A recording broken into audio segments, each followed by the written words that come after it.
Official pregame show, but we are coming on for a sound check here today.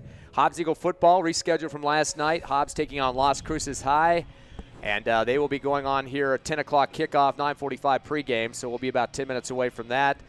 Of course, thunderstorm action last night. A lot of games were kind of put on hold. Lovington will have their homecoming game today at 2:30. That's in Lovington against Santa Fe High. Eunice did get the win last night. They got the game to halftime, and they were up on Texaco. I believe was number 1 ranked at that point. But so Eunice gets the win at home last night. So that game did get pretty much complete. But this game, of course, rescheduled. Debate was whether to wait to around 10:30 last night to possibly play that game. But the storms, after we went home, even after it was delayed till today, it still pretty went on for about another hour and a half, 2 hours after that. I know we had lightning in my part of town there, but still, you know, we didn't know for sure what was going to be happening, but finally this game was rescheduled. So I know Las Cruces players stayed at a hotel somewhere in town. I thought they might be in the field house, being that it was such late notice with that situation. But so they did get a good night's sleep and ready for this ball game today. So this is just the sound check here at Watson Stadium. Ty friend Ron Gunner and Tiffany Stewart back in the station. Ron, let's get your microphone looked at here. Indeed we will. And yes, it was rather stormy last night after the game. In fact, it seemed like it was raining off and on for a while. Plus, I lost my electricity. I know a lot of people in my area did. And it came on. We got XL Energy, who was nice enough to give us notification. Also, though, you know, when you're sleeping, you're trying to do that. If you don't have your notifications off, then you get woke up for that. But very happy that we have electricity again. Very happy that the seats are dry at the stadium. So, yeah, it's going to be a good game. It'll be against the Las Cruces Bulldogs, who have not lost here since they have been started playing. And the Hobbs Eagles, who have got a one-win winning streak and hoping to win again today to start their district off at 1-0. This is a sound check. We'll come back for the pregame in moments.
Yes, we are back. Hobbs Eagle football at Watson Stadium, the rescheduled game, live on Cool 95.7, HobbsAmerica.com, YouTube, and the CoolHobbsAmerica.com. Ty Friend, Ron Gunner with you. Tiffany Stuber back at the station. The game is on. We're here at Watson, as I mentioned, after a big thunderstorm last night in the reschedule. Ron, the Eagles going to take on the Las Cruces Dawgs. Of course, this is a opener to the district. Both teams waited until around 10 o'clock last night to have this game rescheduled. It might have been played late, but they decided probably better for everybody involved, and especially since the storm continued to move on through Lee County even after we left at 10:30. Yeah, even afterwards, I looked at the radar, and it showed that it had another wave of storms after this, the one that hit us originally. So it was a good idea, after all, to go ahead and postpone it. It wasn't an easy choice. It definitely wasn't made lightly as well. So, yeah, Las Cruces had to stick around for a little while longer than they expected. And this game had to do early. But, you know, I think the weather is going to be very complimentary today. It's been very cool. Football-like weather is what some people would say. It's not too hot, not too cold, just right, it seems. And so, yeah, with the sun having a little coverage overhead, it's going to be a good day for a game. And Hobbs definitely needs to have one because they have not won against Las Cruces here. And they definitely want to get a start of a good season as far as the district. And, you know, everybody says that once district starts at 0-0, we know that Las Cruces comes in at 1-4, but they've had a strong their opponents have been very strong. They've been having trouble with them. Two of them were against not El Paso teams, but Texas teams. So that's the reason why they're 1-4. Don't let that distract you from the fact that they can win. They can come out here and win against Hobbs. But Hobbs showed a lot of improvement the last couple of weeks. Even with Lovington, they showed more improvement, and with Rio Rancho as well. So it looks like it's going to be a good team, or both teams. Even though Las Cruces is young, they can come out here and still ball. 1-4 record for the Las Cruces squad, 2-3 for the Hobbs Eagles. Coming off that big win a week before last due to the bye week, Hobbs defeating Rio Rancho 24-21, the final in that game. Big game for Saul Armendariz. He had 2 touchdowns, a receiving and a rushing, 61-yard pass and a 14-yard run for scores. Of course, Jaquez also caught a 16-yard pass for a touchdown. And the big field goal by Beatty, 31-yarder, actually gave the Eagles their first lead of the game at 17-14, and then the Eagles coast on through there. Very close game. Of course, Rio Rancho was one of the top teams in the state. So a nice pickoff for the Eagles. And with that victory, Ron, Eagles still remain in the top 10 in the coaches poll at number 9 right now. They had a little bit of a problem with the Max Preps poll. They didn't even have Cleveland sitting in there as of last night, so I think there was some type of a technical error there. But even if you put Cleveland at the top spot, which they have been, even with a 3-3 record, that would drop to Hobbs about 7 or 8 on that chart. So regardless, Hobbs is still in the top 10, but that doesn't matter right now. This is an 0-0 record, right? But as we mentioned, so the Las Cruces is coming in with the same as the Eagles, and they've been having some kind of down years the last couple of seasons. Last year they had a under 500 record and really is having some problems taking on the likes of Hobbs and other squads. The Eagles beat them last year 44-28. The Eagles are coming out pretty big later in the ball game. They were down early 14-7, but Hobbs came back in the second half and racked up 453 total yards in that game, 218 in the passing game with Omar Argot at quarterback, and 235 in the rushing game. Armendariz did get some time. He only had 1 carry for 2 yards, but didn't get as much as he is this year, obviously. But Jeremiah Jaquez had a big game for the Eagles in that win. 5 catches for 72 yards, and one was a 47-yarder. So definitely has some experience against this Las Cruces Dog team. Zayden McPherson in that game last year with 10 tackles, caused a fumble. Seth Rodriguez was the guy that recovered that fumble for the Eagles, and team had 7 tackles for losses against the Dogs in that game, 4 sacks, 6 hurries, a fumble, and an interception recovery as well, and held Las Cruces to 1 of 8 on 3rd down. So that was a big difference in the game. Close one from the start, but Hobbs kind of pulled it out there in the second half to pick up the win. But going back to that Rio Rancho game, week before last, I mean, kind of a nail-biter for the Eagles in that one. And Hobbs came back with that field goal and got the lead, and started to be some exciting stuff going on there. Eagles had 294 yards of passing against the Rams, 107 in the rushing game for 401 yards, so getting over that 400 clip mark. Although Rio Rancho did manage 341 in their game, 144 passing, 197 in the rushing game. But really, you got to be happy about the passing game is starting to come on. Owen Callaway, the senior quarterback, the last 2 games has been the starter. Seems to be pretty much comfortable out there. has rushed the ball a few times as well, but a little bit bigger kid than what Beatty was, the junior, but a little bit of a different throwing motion that we've seen, kind of a sidearm from Callaway. Kind of some dart stuff once in a while too, but definitely going to have to be ready for this wind that's just picked up a little bit here at Watson Stadium. Yeah, there is a wind advisory that I saw at least late last night. They were showing that it was going to be windy throughout the early afternoon to noon, if not later on. And you know how it is sometimes. It does get windy here in the old city of Hobbs, but that is something that luckily both sides will have to contend with. Looks like Hobbs is going to be receiving the kick to start this game. They'll be going from north to south at the start of it. So hopefully that won't be a factor. But if it is, then when we change sides, maybe that'll factor in as far as what Las Cruces can or cannot do. But in the meantime, this is going to be probably just pretty much a ground game at first to see what they can do, see if they can penetrate the other side's D-line and be able to get into it and get something started that can get some momentum. And we did see some good momentum heading into the bye week, too, with that win over Rio Rancho. In terms of some offensive numbers, you mentioned Callaway passing for 294 in that game, 2 touchdowns, no interceptions. The Eagles did not have any issues with turnovers. He had some good connections in that ball game. Jeremiah Hawkes with big numbers, triple digits, 7 catches, 132 yards, and that 61-yarder that he caught for a touchdown, definitely helping the Eagles' cause in that one. He was the big breakaway receiver for the Eagles, although Franklin got some 72 yards and 2 receptions, 54 for Justin Black and 26 for Saul Armendariz coming out of the backfield. Rushing game, Armendariz was the leader there too with 19 carries for 66 yards, so definitely helping out the cause there as the Eagles got over 100 in rushing in that contest. But a lot of guys stepped up defensively too. In fact, 4 players in double figures in terms of tackles in that game. All these guys, of course, are linebackers. Tristan Davis had 12 tackles, 3 for a loss.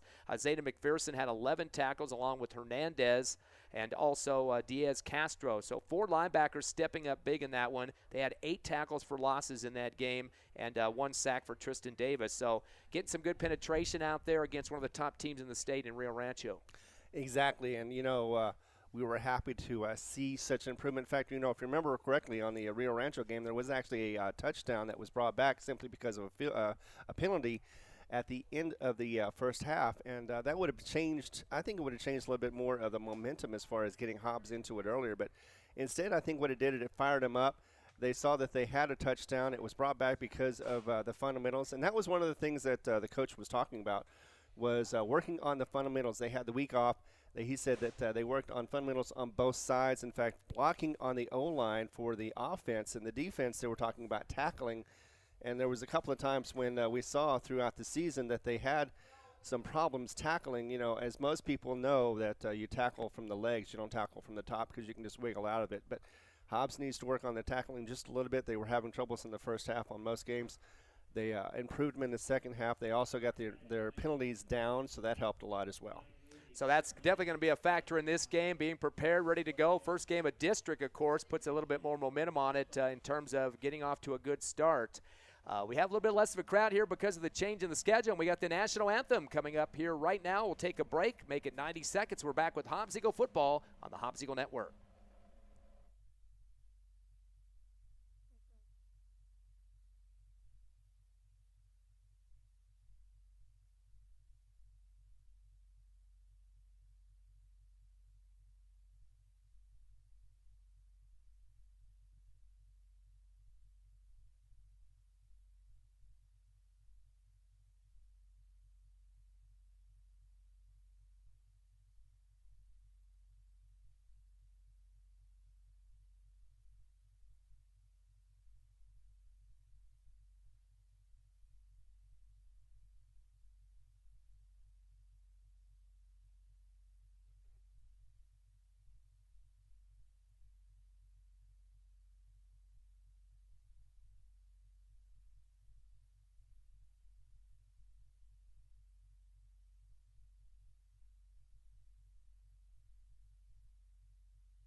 Back live here at Watson Stadium. We have the Hobbs Eagle fight song going on right now as the Hobbs Eagles get ready to take on Las Cruces. The Dawgs from the southwest corner of the state taking on the southeast today. This is a first district game of the season for both teams. Right before the break, talking about the Eagles' win over Rio Rancho.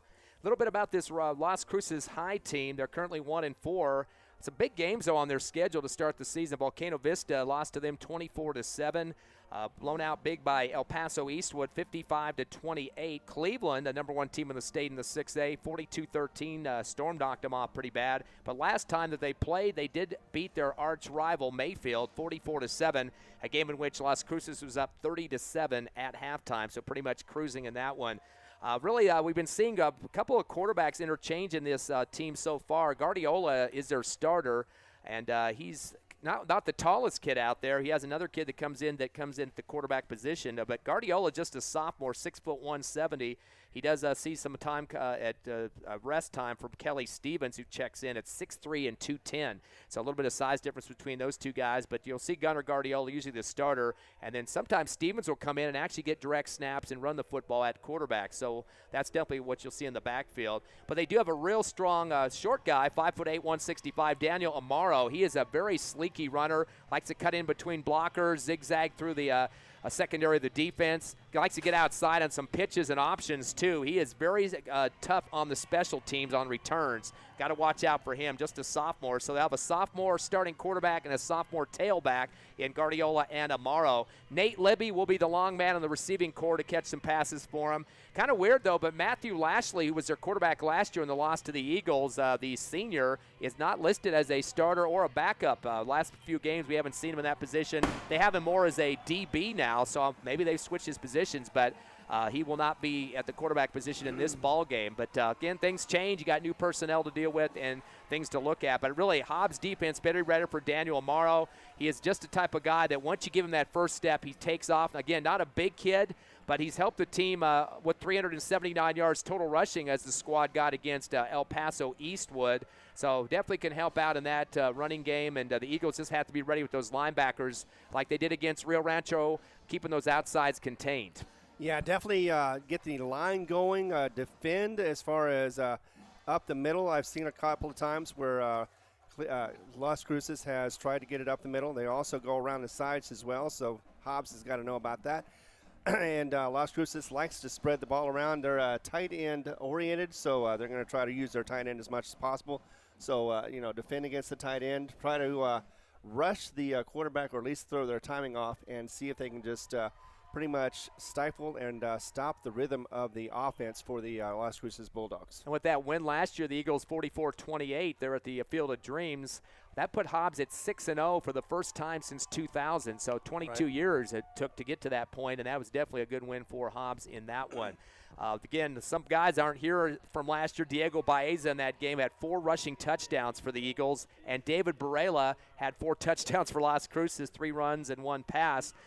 Diego getting all 4 rushing touchdowns. Those 2 guys have graduated, so potent part of their offenses, both teams have been moved on to their next stage of their lives. So that's something to think about. Hobbs has really seen some improvement in the passing game with Owen Callaway, with the numbers at least. 518 yards in the air since he's been in the 2 games, 3 games total, but 2 that he started in. Hobbs has passed for 931 yards as a team, 7 touchdowns in the air. Rushing game, 593 and 7 rushing touchdowns. So they're even in touchdowns for passing and running, but dominant more in the offensive passing game so far in the last couple of weeks. That's been pretty interesting to see those numbers change.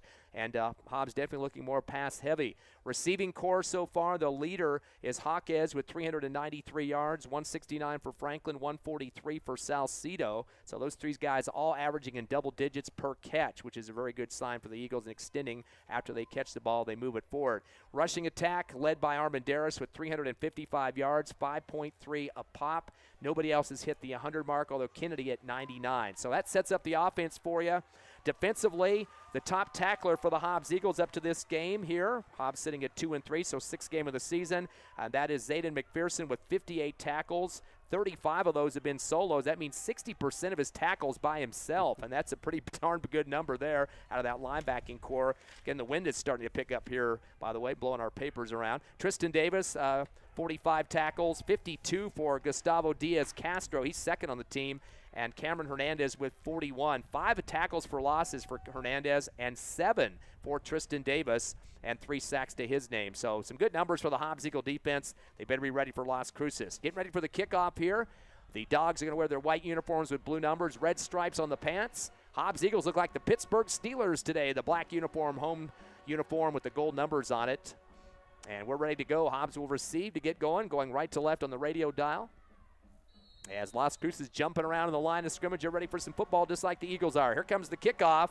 It'll be an end over end, going to sail towards the end zone and bounces toward the back line. No chance for return. Hobbs will just kind of wave that one off, and the Eagles will get the automatic touchback as they will not have a chance to return that one. Yeah, that was all the way into the end zone. There was no chance for a return whatsoever. So, yeah, you just let it go over your head and get that first possession started. Sure, we're going to have a lot of people watching and listening today due to the change in schedule. Of course, some Saturday events going to be conflicting with fan attendance here today. It's a packed house last night, waiting in line mostly. Trips right, receiver left for the Eagles at the 20. Ready for the shotgun. Callaway fakes the handoff, rolls around the right end, puts his head down, gets hit in the helmet. Somebody took a forearm shot to his face mask and knocked him backwards. He might have got lucky to get the 1 yard forward progress. Actually, more than that. I should watch my numbers first here. 3 yards they give him on the forward progress. He took a hard shot, almost a targeting should have been called possibly on that one. I'm not sure if they said it was incidental contact, but still. 2nd down and 7 for the Eagles at the 23. Back to shotgun Callaway. Delay handoff, Armendariz around the left end, sliding left and tries to spin back. Somebody pulls him from behind on the top of the shoulder pads there as he goes down quickly. Not much room there for Armendariz. In fact, he's going to lose about 1.5 yards. Yeah, that was not a good look for Hobbs. They're hoping to see if they can improve that on this play. Got an outside man over there, Caleb Lewis, the defensive end, to put him down. 2nd down and make it 3rd down and 9 for the Eagles from the 21. Trips right, receiver left, shotgun, Callaway, 2-step drop. Pump fake, rolls left to the sideline, 20, tucks it, 25, 30. Goes to the side again to the 35 and tiptoes out of bounds at the 40-yard line. So the 21 to the 40, 19 pickup for Armendariz, getting some good blocking on the left side. The receivers getting out there to make sure their quarterback was going to get that 1st down. Callaway saw that the receivers were all covered and decided, you know what, there's a big gap in there in front of me, so I'm going to go ahead and take it and run. He probably got a little bit more than he expected, except there is a flag on the play. Yeah, back at the 17-yard line, behind the line of scrimmage. That means they'll mark it from the line with the new rule just in play this year, which is if it's outside the 20, that looks like it'll be half the distance. Or actually, no, they can take off the 10 because it's past the 20-yard line is where the flag was, so they get it back to the 11. So erase that 19-yard run for Callaway. And he got a good job for blocking on the outside for the Eagles that time by Justin Black, the wide receiver on the left. Trips right, receiver left, back at the 11 now. Be a 3rd down and 21. Shotgun Callaway, fake the handoff, tucks the ball, heads left, zigzags to the middle. 20, 15, 20, 25, near sideline, 30, and is out of bounds at the 30, looks like the 33-yard line. That will be enough for the 1st down. And there's no laundry on the field. So that's going to be 22 now, better than what he had before on the 19-yarder. Will be the 1st down for the Eagles. Fans are liking that one now at the 34-yard line with the point of the football on the left hash. Again, good presence of mind to look ahead to see what the blockers are giving him, and he had a couple of receivers helping him again, Black being one of them. Now a 1st down at the 34. Ready for the shotgun is Callaway. Has Armendariz on his right shoulder. Puts a man in motion left to right, and that is Franklin. He's going to throw to the right flat on the out route quick from the 40-yard line. Overthrows his intended receiver on the far right, Jeremiah Jaquez, incomplete. Hobbs won it 0 for 1 in the passing game to get this one going. Just underway here at Watson Stadium, the rescheduled game from last night. The Eagles taking on the Dawgs here at home. Yeah, and it's going to be a good one, too, so far. Hobbs still struggling a little bit to get their offensive rhythm, but it's still very early in the game. 2 carries for 25 yards for Callaway, the quarterback. 2nd down and 10 from the 34. Twins left, bunched up on the near Hobbs Eagles sideline, one on the right side of the receiving core. Callaway waits for the shotgun. Gives the ball off to, he takes it back from Armendariz and goes head-to-head with the big man up front for Las Cruces. It gives him a big bear hug. That's Cash Alley, the defensive end on the right side. But I think some forward progress there for Callaway, going to get him close to about 2 yards there. Yeah, but that was about 4 to 5 different Bulldogs that were on top of him to stop his forward progress. 3rd down and 8 now from the 36-yard line for the Eagles. They are looking to the sideline now for Coach Stevens' play call. 10-14 left, 1st quarter, still scoreless. Just underway here at Watson. Las Cruces is going to put 4 on the front line. Another linebacker going to move up right behind him. They're going to send 3 receivers right for the Eagles, 1 to the left side. Callaway and Armendariz in the backfield. Gets a good snap, 3-step drop, dumps it left flat, caught on the left sideline by Armendariz up the side to the 40, slides across and knocked down hard from behind as he was pummeled, wrapped around by Christian Flores. We'll see how many yards they're going to give him on this one. Looks like that's going to be a total of 7. 7. And I'll bring it down to the 43-yard line. So 7 for Armendariz on his first catch. Eagles are now 1 of 2 in the passing game. And a very short 4th and about 1 yard for the Eagles. They need to get to the 44, right now at the 43. Twins left, receiver right. Shotgun again for Callaway. Gets a good snap. We give it to Armendariz. Angles left past the hash marks and barrels forward and puts his head down right to the chest plate of Dalen Walter, the linebacker. And that's going to be a 2-yard pickup, enough for the first down, +1 for Armendariz. He's now even, 2 carries for no yards total. First and 10 from the 45, second first down for the Eagles, still in their territory on the left hash. Even despite a big penalty, Hobbs is still moving the ball forward. They're still in the opening drive. Back to set up, Twins left, receiver right.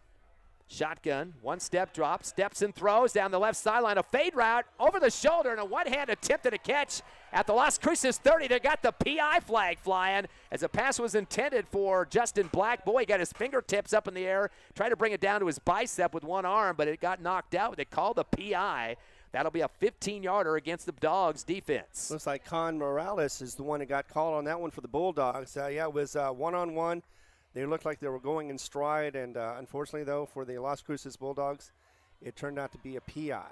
They'll mark it from the 45 back to the line of scrimmage. That'll knock the Eagles up to the 40 of Las Cruces in their territory, and will give the Eagles another first down, their 3rd of the game, that one by the Laundry on the turf.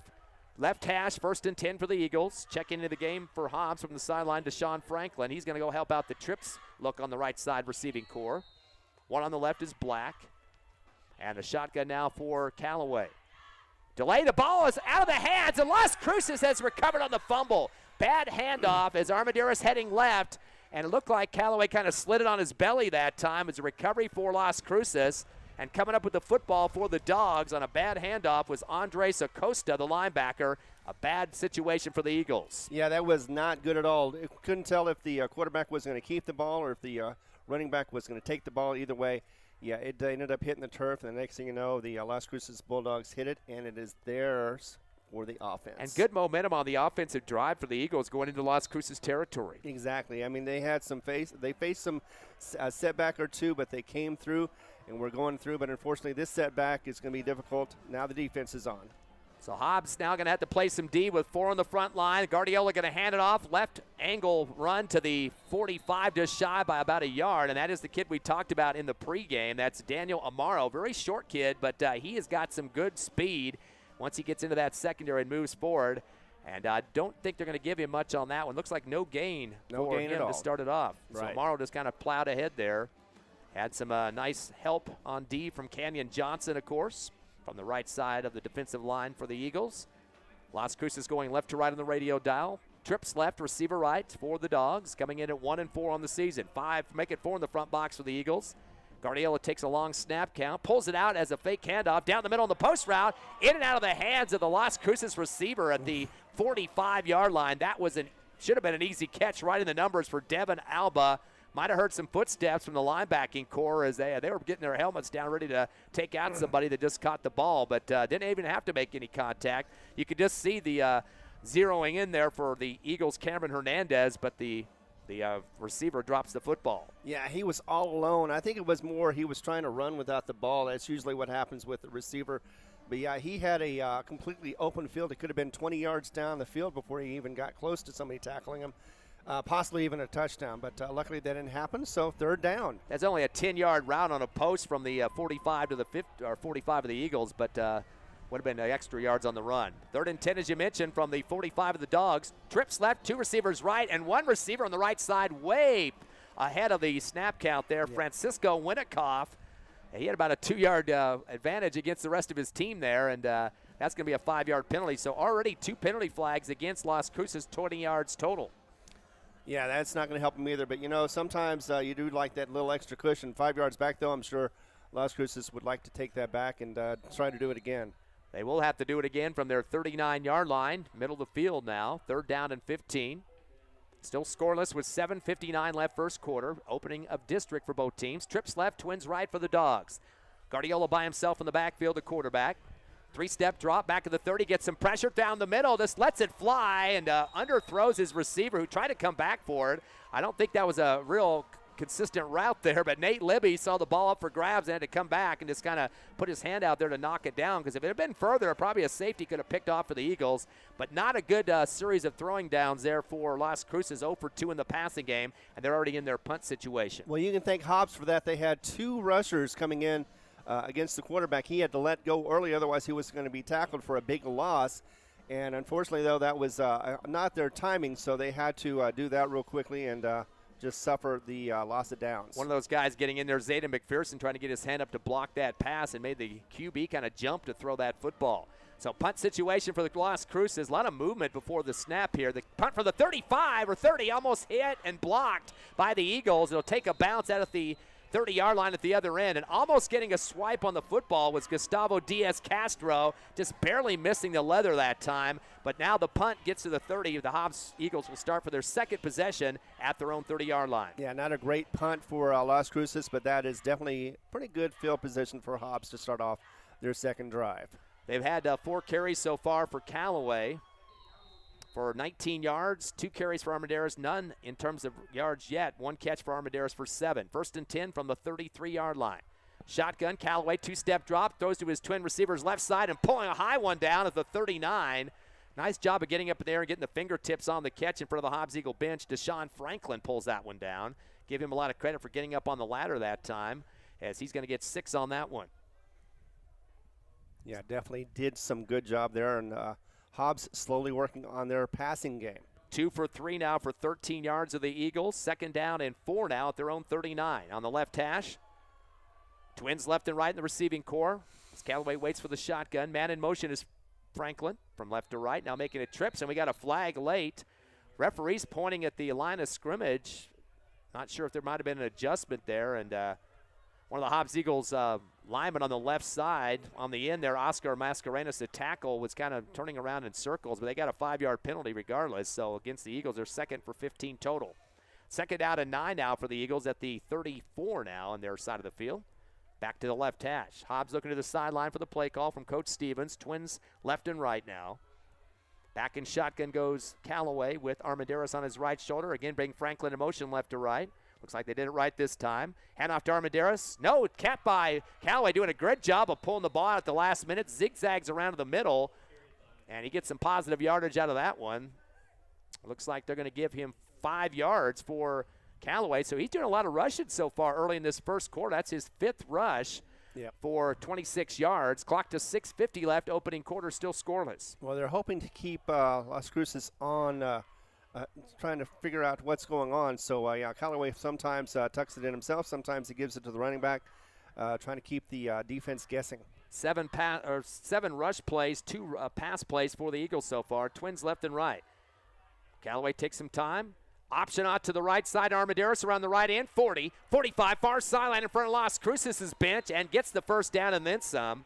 He's going to pick up 7 for Armendariz. That's his 3rd carry now for 7 total. And had some good help on that far right sideline with some blocking by Isaiah Rodriguez, the receiver, as well as Jeremiah Hawkes. Definitely got to have receivers when you get those little pitches outside on the option. Exactly, and that was played perfectly or well enough to get that first down. That's what Hobbs wanted, and that's what they got. 4 first downs for the Eagles. 1st and 10 from their own 46. Twins left and right. Shotgun. Quick pass to the right side on the out route. Caught at the 49 and pushing forward. And that's going to be about a 5-yard pickup on that far sideline. And coming up with the catch was Hawkes. 5 pickup there for Hawkes. Hits first catch of the ball game. Eagles are now 3 of 4 in the passing game for 18 yards, 6 a pop at the Las Cruces 48 on the right hash. Yeah, that took about 3 defenders to get him out of bounds, but still, Hobbs did a good job of gaining yards. 2 receivers left, 1 to the right side with a slot right. They'll put him in motion to the left side now. And they're also bringing out of the backfield, Armendariz to a left 3rd receiver. Rolling left, a handoff coming in play to Hawkes. He heads to the left side, breaks a tackle, and gets out of bounds at the 46 to the far side, Eagles' left side of the field. And Hawkes was, I think, was in the slot position, kind of moved behind Callaway and got the ball. Kind of a hesitation handoff there, and is out ahead for a couple more yards. Looks like 2 more for Hawkes. A lot of lateral running that time. His first carry of the game coming out of that slot last-second motion that he had. Swept to the left, was trying to find some real estate, just could not find anything. 3rd down and 2 now for the Eagles at the 46 of the Bulldogs on the left hash. Shotgun, handoff to the big man in the backfield. Armendariz is slamming straight ahead on that left hash. He's going to get enough for the first down. 4 yards on the carry for Armendariz. A total now of 4 total on the ground for 11 yards. Another Eagle first down. So 5 first downs in 2 drives here for the Eagles at 5:30 left in the first. Still 0-0. Exactly, and usually they struggle to get their first down early in the game, but right now they're still rolling. Twins right, receiver left, and a slot left. Shotgun. Armendariz gets the handoff, heads right to the 40, 35, 30, 25, 1 to beat, 20, 15, 10, 5, touchdown in the right end zone. And he was off to the races as soon as he got about 5 yards across the line of scrimmage, and the Hobbs Eagles on the scoreboard. Yeah, 42-yard run, pretty much untouched once he got past the line, and definitely a boost for the Hobbs Eagles as they get the first score of this game. So as you said, 42 yards at the 5:17 mark for Armendariz. Of course, he had 2 touchdowns against Rio Rancho week before last. Whitecap had to run back to the other side as waiting for the kick for the PAT. It's up, and it is good. So Beatty able to put it through for the Eagles. 5:17 left, first quarter. Hobbs up on the scoreboard first, 7-0 over Las Cruces High. We'll be back in 30 seconds on the Hobbs Eagle Network.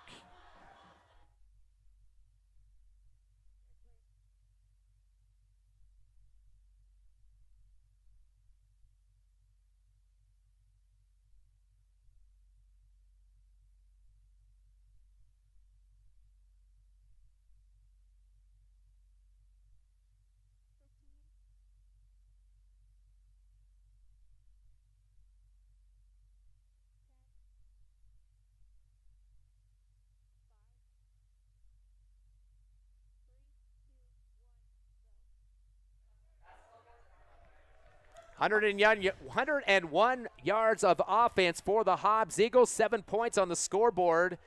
53 in rushing yards for Armendariz, including the 42-yard touchdown run he just had to go up 7-0 for the Eagles. Hobbs 3 of 4 in the passing game for 18 yards and 5 first downs. Things going well for the Eagles, and clock is continuing to move forward as we're more than midway past the first quarter start here at Watson Stadium, the rescheduled game from last night, as Las Cruces had to stay overnight after the big thunderstorm that moved through Lee County, dumping a lot of rain and lightning and thunder and shuttering some houses. I'm sure you probably had some of that last night too, huh, Ron? Oh, definitely. I was watching it outside too, thinking how crazy it was to be outside during this lightning storm. End-over-end kick, caught at the 25 on the left hash, 30, 35, 40, 45, and I believe that's Amaro. That's that speedy tailback that they've got that really likes to get up ahead. Actually, nope, that's not him. It's 1-2 instead of double twos there. That's Xavier Udero, as he gets a good run back and some good field position for Las Cruces, as they're going to try to get back on the scoreboard and try to tie this game up from their own 45-yard line, middle of the field here, with 5:12 remaining in the first.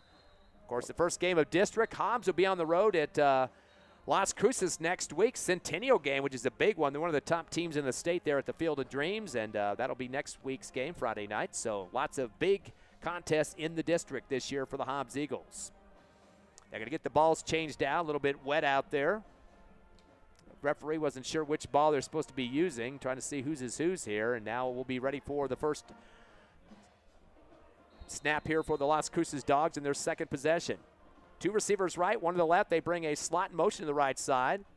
Fake the handoff, rolling right is Guardiola, the sophomore quarterback. Throws from the 40, the out route, but hard shot, way over the head of his intended receiver on the near side. Was at Eagle territory, about the 48, but way over his outstretched hands. Rico Andrade, actually the tight end and intended receiver that time, incomplete.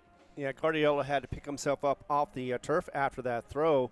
Not sure if he got hit or just fell, but either way, yeah, it was a hard throw. He was trying to get it to his receiver, and I think he underthrew it just a little bit. Having some issues in the passing game right now. 0 for 3 at this point. In terms of their passing so far in these games that they've had at a 1-4 record, they did get 164 yards in passing against El Paso Eastwood a couple of weeks ago.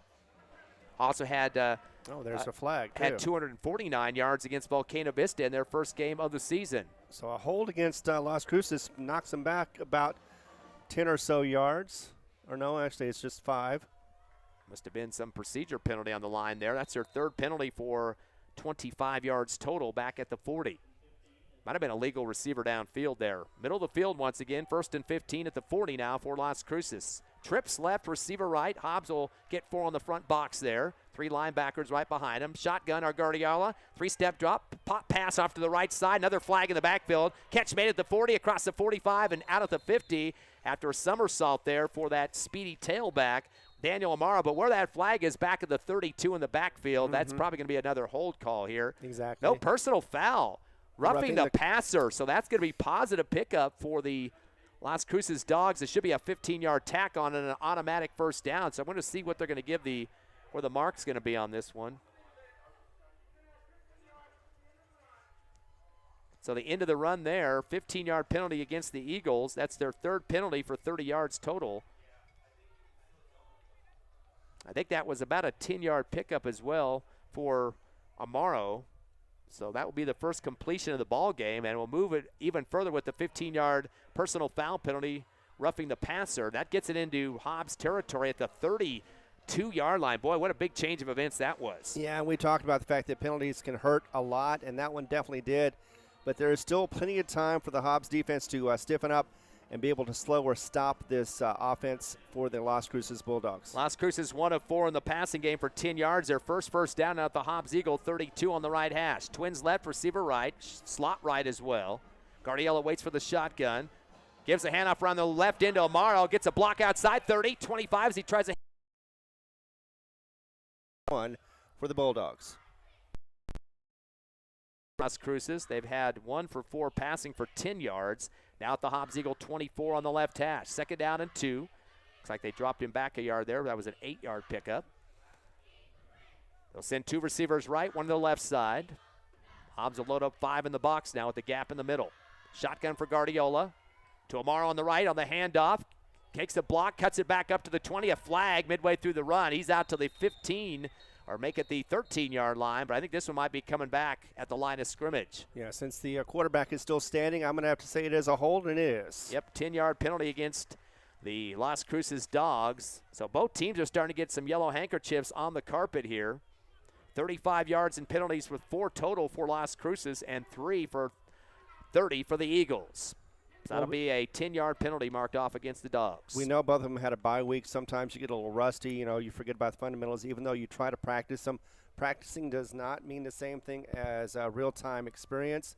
And so maybe that's part of the problem is both sides are just still trying to get back into the sync of it after having week off.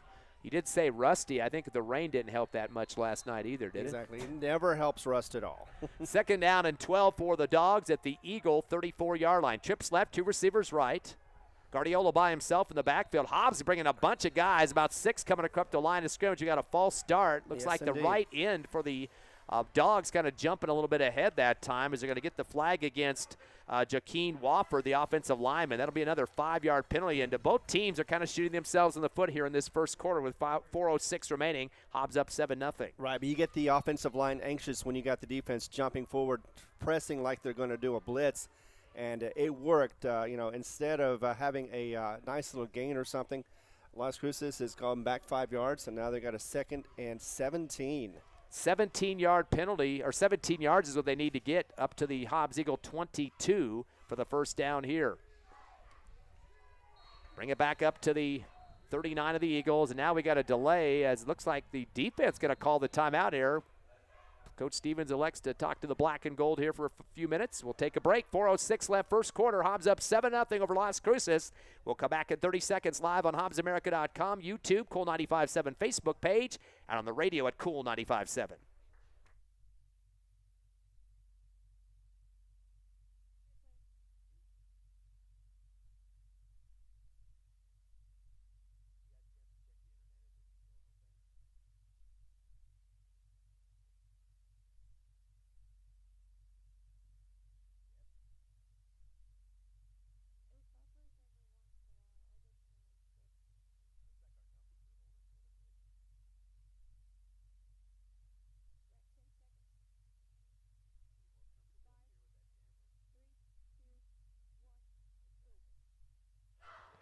Back live at Watson Stadium. Ty Friend here with you, Hobbs Eagle Football. And Ron, let's get some sponsors of this Eagle broadcast today. Absolutely. We want to thank the following: A-Tech Air Conditioning and Heating, Devon Energy, Eastern New Mexico University, Divine Energy, First American Bank of Hobbs, Forest Tire, Lasco Construction, Lee County State Bank, NMR Pipeline, and TDS. Thank you very much for sponsoring us. You're wearing one of those Devon Energy shirts that they gave out, the big gold and black Hobbs Eagle football shirts. Pretty cool. Free shirts given out last night. Probably have some left over. Second down and 17 for the Dawgs at the Eagle 39. Back to pass, Guardiola out of the shotgun. He wants to fire a fade shot. A nice spiral over the shoulder. Ooh. Had a man open at the 1-yard line, but overthrows the receiver. He had got past the Hobbs Eagle secondary, just waiting for the football. Devin Alba on that far right side near the sideline here, and just barely missed him by about 2 yards. He tried to jump and throw his arm up in the air, but ball was sailing past. Yeah, that would have been a great connection for a touchdown for the Las Cruces Bulldogs. Fortunately for the Hobbs Eagle fans, it just sailed overhead, and it's going to be another down for the Las Cruces Bulldogs. One of the coaches for the Eagles talking to Carlos Jimenez, the left corner on that one, and kind of telling him where his spacing needs to be. That kid is fast down the outside. And another receiver they got, usually they're one of their go-tos, is the Libby kid, and he's going to run out there to the right side receiver position now. They are just 1 of 5 in the passing game for 10 yards. 3rd and 17 now from the Eagle 39. Shotgun to Guardiola. He's going to tuck and go up the middle, 40, 35. Angles left to the 30. And he's going to get back some of the penalty yardage, but not enough for the first down. That's going to be a total of 9 yards for the quarterback there for his first carry of the ball game. And that's going to bring up a 4th down situation, but they're pretty good into Hobbs territory. I don't think they would punt this close in. No. But as you noticed, you may have noticed that they've gone to the hurry-up offense now for Las Cruces. Trips right, receiver left, 4th down and 8 now from the Eagle 30. And the Eagles jumping all over the place, but did they break the plane is the question. Yes. Looks like stumbling up forward that time was Canyon Johnson, the defensive end on the right side. He looked like his teammate kind of screamed behind him and kind of startled him just a bit. And I guess he did break the plane that time as they move it up 5 yards on the offside penalty on the Eagles. Yeah, unfortunately he did. Gave him another chance, Las Cruces, to gain that first down yardage. But, yeah, that was definitely a mental mistake, and I'm sure he won't do it again. Yeah, he kind of looked back at his teammate and said, what the heck were you screaming at me for? That's going to be 4th down and 3 now for Las Cruces. They're in the middle of the field at the 25-yard line of the Eagles. Still 7-0 Hobbs here in the first quarter with 3:25 left. Guardiola with the shotgun, hands it off on the right, left into Amaro, across the 20, 15, heads to the sideline, does have the first down and gets a pile up on that far left sideline in front of the Las Cruces bench. He's going to get, looks like 11, so the fiery running back there, Amaro, with his 3rd run of the game for a total of 19 yards, and another Las Cruces first down, just their 2nd of the game at the Eagle 12 on the left hash. Gabe Henry was part of that defensive action for the Hobbs Eagles. So knocking to the door inside the red zone now are the Dawgs. Twins right, receiver left. Guardiola trying to get a man in motion, sliding right to left out of the slot position. Going to go with the simple dive up the front, and unfortunately for Las Cruces, their big guy Amaro getting brought down quickly. The Eagles not going to be faked out by that one. Yeah, it took about 3 Eagles to get him down, but did so quickly, in fact, behind the line of scrimmage. Zakai Awad, the defensive tackle, in there quickly, and doesn't get any yards on that one, and they're going to say he lost a half a yard, did Amaro. So that's going to bring up a 2nd down and about 11.5 for Las Cruces with 2:45 here in the first quarter. Hobbs up by the touchdown. 2 receivers right, 1 left. Amaro is going to be the running back right next to his quarterback in the backfield, Guardiola, on the right shoulder here. Slot left. Now going to send that slot in motion to the right side on the slide move there. Shotgun, 3-step drop. Guardiola getting some pressure, rolls right, jumps and throws the ball to the line of scrimmage, but knocked behind Amaro. He's going to lose a couple of yards as he's pummeled hard by Zayden McPherson, the linebacker. But what about that pressure coming on the quarterback that time from the Hobbs Eagle linebacker core, Cameron Hernandez? Exactly, and that's exactly what we talked about, disrupting the timing of the quarterback as well as just the running and the passing. And that's going to be a loss on the play. Looks like about 5 yards behind the line of scrimmage that time. They are 2 of 6 in the passing game. And they just kind of waited, and once he saw the pressure coming, Guardiola just dumped it to the line of scrimmage as he connected on that one. Double check who that was that caught the pass there. They had a sub come in. That was Caden Tierney. Back to pass, Guardiola on a 5-step drop. Fires down the middle and overthrows his receiver. He got caught between 3 defenders in the secondary that time, put his head down and bounced it into 3 of them. That was Rico Andrade, but the Hobbs Eagles kind of bunched up together in the linebacking core and put up a wall there. He kind of ran into him, and Las Cruces wants a PI call, but I don't even think he had his head up to see that football. It was a hard throw from Guardiola down the middle. Well, the thing is, both sides can go after the ball. Whether there's incidental contact or not is another thing. If they're going for the ball, then there can be that. If the receiver runs into the defender, then, there's no call, and that's a good no call. So 4th down and 15, as it looks like coaching staff for Las Cruces, Coach Lopez and the rest still having a word for the official. Thought there might have been some push on the receiver that time. They're going to try a field goal, and one is the ball is going to get placed about the 24, so a 34-yard attempt here for Las Cruces, and that's going to be Dalen Walter, linebacker and kicker for Las Cruces. Eagles have 8 guys up on the line. The kick is up, but kind of a low one, and it's going to go outside to the right, no good. Right. So the 34-yard field goal, no good. Hobbs did get some pressure back there. Coming at the snap for the Eagles, Gustavo Diaz-Castro, the linebacker. So the Hobbs Eagles will take over after a missed field goal. Second possession, nothing on the scoreboard for Las Cruces. Yeah, and you want to walk away. We talked about this a couple of weeks ago when Hobbs did it. They got their field goal and ended up being the game winner in the end. But, yeah, you try to get some points. Even 3 is better than nothing at all. But instead, Las Cruces walks away after a short drive with no points. And that did go out of the end zone, so it goes to the 20-yard line for the Eagles. Their third possession up 7-0. Bring a man in motion right to left. Hawkes gets the ball around the left end to the 20, 25, tries to cut back, push it a wall. Looks like he might get to the 30. We got a rugby match going on here, and that was right at the first down marker at the 30-yard line on the left hash. They're going to give it even more than that, 11 to the 31. And if you can believe it, it looked like almost every single player on the defense was there trying to stop him from getting his forward momentum. And even then, they weren't moving the pile at all. Does move the chain. 6th first down for the Eagles at their own 31 on the left hash. Up 7-0. Twins left and right. It'll be Callaway in shotgun. Motion man. Franklin faked the handoff to him. Give it instead to the left side, and that's Armendariz, but he meets a wall in the backfield, and it's going to go down quickly. Actually, no, they had a new back in there. That's Amarian Kennedy got the handle, and he might have lost a yard on the play. Yeah, he did, but still, it was a good effort, and definitely showing that Hobbs can get out there and run as well as pass. Got crunched by Cash Alley, the right defensive end. Took him down. -1 on that one for Kennedy. 2nd down and 11 now for the Eagles at the 30-yard line of their own. Trips right, receiver left. Taking some time now off the count. Now taking the ball himself up the left side, 30, 35, 40, or down at the 37 actually with the wrap-up. As that was the quarterback for the Eagles, Callaway, taken down by Dalen Walter. Right. And that's a good for 7 yards for the quarterback. So Callaway getting some nods here in terms of the running game. That will run out the first quarter clock. A total of 35 yards on the ground, 6 carries for Callaway. The Eagles will go to the second quarter leading 7-0 over the Las Cruces Dawgs. The first game of district live on the Hobbs Eagle Network. We're back in 60.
Back here at Watson Stadium, ready for second quarter action. Your Hobbs Eagles lead 7-0 over Las Cruces, first game of district. Some special people here in the crowd today for this game at Watson Stadium. Yeah, they are celebrating their 50th reunion. The class of 1973, I talked to a couple of them as I was coming up here. But, yeah, they are happy to be here, and this has been a long time in the making.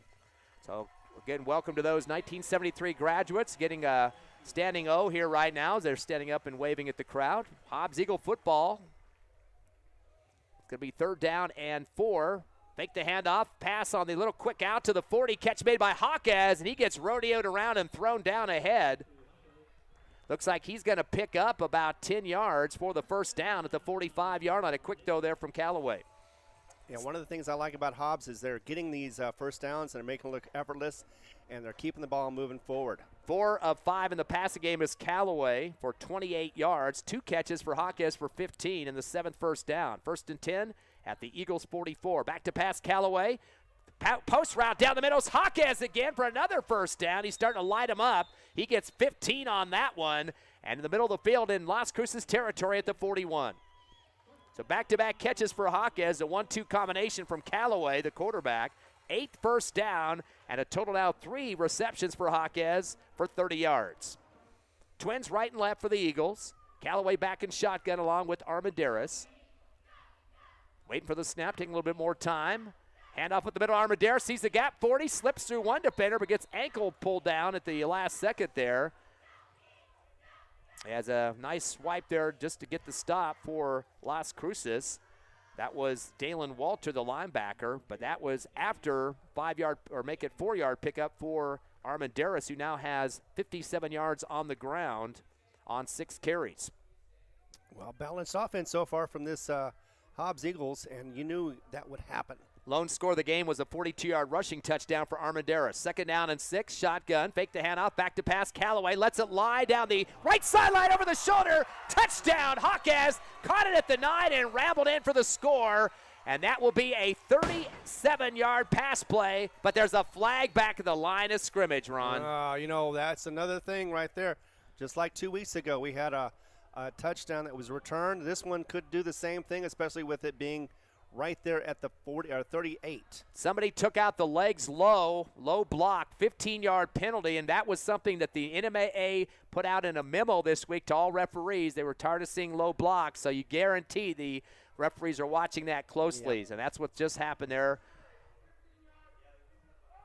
So a 15-yarder. Hobbs has had 2 15-yarders here in the first half, and the Eagle fans are booing that call. They didn't like that whatsoever, but if it happened, it happened. 50 yards and penalties on 5 flags so far for the Eagles, and that one takes back a TD. Yeah, I know. That's unfortunate, too. It probably didn't even need to happen as well because it looked like it was clear-cut from start to finish that Hobbs could have scored that one. Yeah, low blocks are not allowed anywhere on the field. You can go low on the line of scrimmage, but down the field, nowhere can you do that. Trips right, receiver left, waiting for shotgun. Callaway fakes the handoff, goes left himself, 50, 45, zigzags back to the middle of the field, and he's out across to about the 44.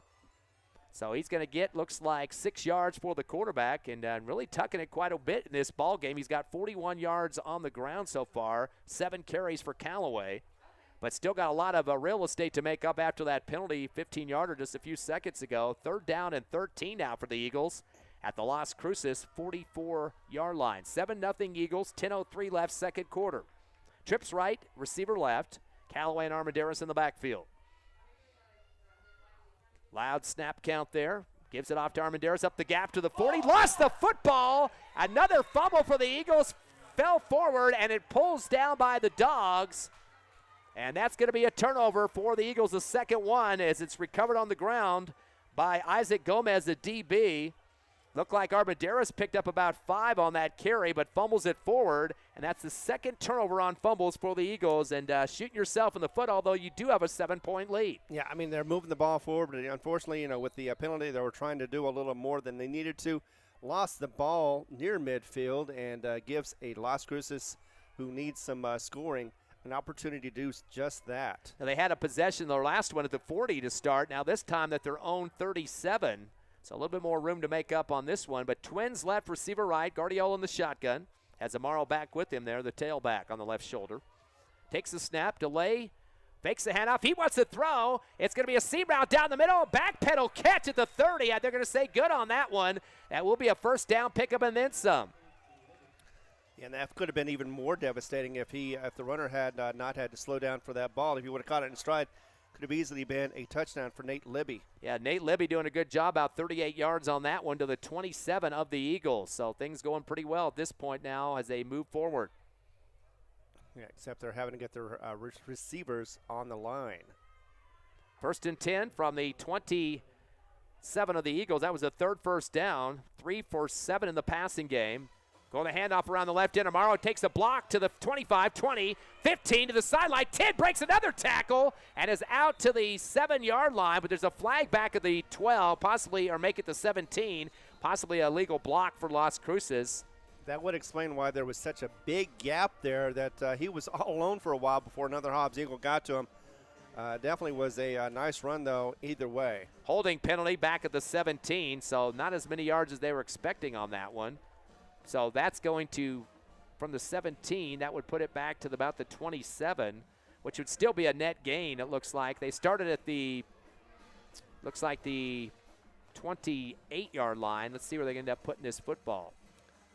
Yeah, Hernandez for the Eagles was part of that stop at the end. Looked like it was going to be a good, big first down. But again, Las Cruces messed up a little bit on that hold. So about a net gain of 3 there for Amaro. But the penalty, 10 yards against them on the hold. 2nd down and 10 from the 27. Back to pass on the quick slant route. In through the hands of the receiver. Was pinned between 2 defenders. Tried to pull it down for Las Cruces. That was Nate Libby again. And a nice shot in the back there for the Eagles to make sure that thing was going to be popped out. And coming up from the safety position, Jacob Diaz, able to just kind of jar that one out. So that's going to bring up a 2nd down and 10 now from the 27 of the Eagles on the left hash. Still 8:58 left here in the second. It is 7-0 Hobbs. They scored on a 42-yard run by Armendariz. Should have had another touchdown on a pass play to Hawkes, but it was called back on a penalty. 2nd and 10 now from the 30, pick at the 27. Twins right, receiver left. Guardiola in shotgun. Hard snap count here. 3-step drop, back to pass. He's going to fire down the middle. The post route intercepted by the Eagles at the 8, brought across the 10, 15, and down to the 18-yard line. So Hobbs getting their first turnover on defense as coming up with a big snag, and looks like a little bit of a whistling after the play, like there might have been some extracurricular. The pickoff for the Eagles by Javen Hernandez, and the Eagles are going to get it back. And that's exactly how you want to answer a turnover with another turnover. Nice interception, by the way. Hold on a second, though, Ron. They're stopping the action here, and the defense is going back out on the field. Personal foul, roughing the passer. Now the question is whether that, I'm assuming that was a live ball. If it's a live ball, that would be still Las Cruces football. If it was a dead ball, that would be Hobbs' possession after the INT. So it doesn't, they're saying it was a live ball. Before the ball was intercepted, the quarterback was knocked in the backfield after throwing it, which would be, I believe, half the distance. They're inside the 30, so that should be going to be half the distance. So it should be about the 13.5-yard line. They're going to make it to 15 here. So not a good situation that the pickoff for Javen Hernandez. I was kind of wondering why he was starting to run back out on the field there. And then I realized the whole defensive squad was staying out there because they realized the penalty was against the Eagles. And that's unfortunate, too. Could have easily stopped the Las Cruces momentum, but unfortunately, they still have the ball. They're inside the red zone, too. Trying to tie this game up. 1st and 10. That's an automatic first down, by the way, too, for that penalty. 4 total for Las Cruces at the Eagle 15. Left hash, back to pass. Guardiola lofts it out to the right corner of the end zone over the shoulder, bouncing off some pads. And there's some good contest out there for the Eagles defense. I believe that was Libby, the receiver, that was going out long for that one. And the Eagles definitely got a piece of that football, and part of the pad, too, of the football hitting off of the intended receiver. Looks like the cornerback far left side of the field, Manuel Murillo, was the one to get a piece of that, too. 2nd down and 10, as Las Cruces is now 3 of 8 in the passing game for 43 yards. They did have that big 38-yarder to Libby earlier.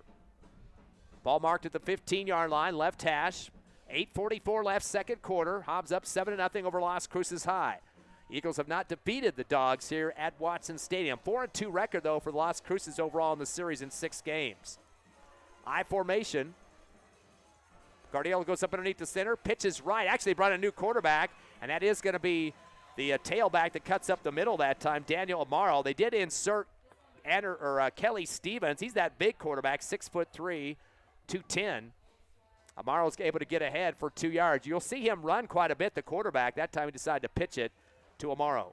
Well, he's been a hot hand, 22. So, yeah, you definitely want to stay with a hot runner. And he's been proving, except for that one right there, he has been proving to be a yard gainer. 23 yards so far for him. One was for 11 earlier. He's a breakaway runner, though. If you let him get a little bit of room, he's going to take off. Going to bring 3rd down and 8. Shotgun back to Guardiola, who just checked back in. He's going to throw the out route to the end zone, but out of bounds on the far sideline, outside the end zone on the right side. No chance for a catch about 2 yards past that sideline. And Guardiola checked back in at quarterback, rolled right, and fired a hard one. Incomplete. So not really getting a lot of completions here in this first half. 3 of 9 so far. Right. To 3 different receivers. The Eagles, on the other hand, are 4 of 5, and they've connected 3 to Hawkes, 1 to Franklin, and 1 to Armendariz. Timeout on the field. Las Cruces is going to talk about this intently on a 4th down and 8. We'll send it back to the station for 30 seconds here on the Hobbs Eagle Network. Your Eagles up 7-0.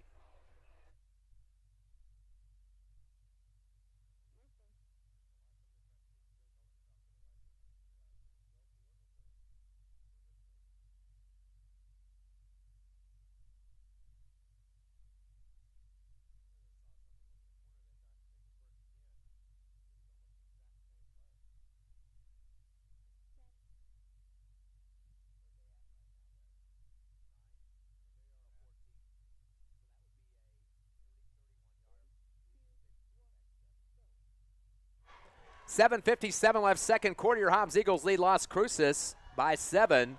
Of course, timeout for Las Cruces High. Coach Lopez talking to his troops. They did try a field goal earlier from 31 and missed that to the right, and this one would be about the same distance, but they want to get some points on this drive as they weren't able to get that before. Yeah, they thought they'd be cautious. It didn't work out. So, again, they're going to go ahead and be a little more aggressive on this one and see if they can get those points and get back into this game. 4th down and 8. They are going to go for it on the left hash. They are at the 14 of the Eagles, down 7-0. Bring man in motion left to right to make it trips on the right side. Man in motion was Francisco Winikoff. Rolling right, Guardiola out of the shotgun. Lost it into the right end zone, but his receiver was deep in the end zone. The pass hits at the goal line. No chance to come back for it there. Intended for Francisco Winikoff. And I think kind of a quick throw there. Got a little bit too quick with that pass as he had a little pressure, but not enough to unload it that early. That receiver was still about 3 yards away from where that ball ended up. Yeah, and it wasn't a well-thrown ball. But, what I did notice was all 3 times they passed over to the right in the corner. They were trying to do something. They saw something apparently the first time, and they thought they could exploit it, but it did not work for the Las Cruces Bulldogs. Now it's Hobbs' ball. 3 possessions and no scoring yet. The quick throw on the out route to the 15-yard line, spin and a catch for Hawkes. Will be a short one on that. 2-yard pickup for Hawkes. That will be his 4th catch of the ball game, though. Hobbs is 5 of 6 in the passing department for a total of, right now for Hawkes, 32 yards and 45 overall for the Eagles in the passing game. Quick throw and release right there, or catch and release, and I didn't even see it till it was pretty much over with. Good thing about this, too, is when you throw it to your sideline, you kind of blend in with your guys standing there on the sideline. Hard for the defense to kind of read who's a receiver and who's not even in the ball game. Twins left and right as getting ready for the shotgun for Callaway. Handoff. No, he takes it back, rolls around the right end, gets tripped up with the ankle sweep there from behind and fumbles down to the 15. Not fumbles, but his body fumbled down. Right. As getting a rip on the ankle from behind was Dalen Walter. And they might have given him a forward progress. Yep, 1 yard for the quarterback Callaway. He's got a total now of 42 yards on the ground. He's second leader on the team. Total of 62 for Armendariz with that 42-yard touchdown rushed for the only score of the game. 7-0, 6:39 remaining here in the first. Second. Eagles up on Las Cruces. Hawkins in motion, right to left. Fake the handoff to him. Back to pass. Callaway going to loft it out down the near sideline. Spiral, but it overthrows the receiver at the 40.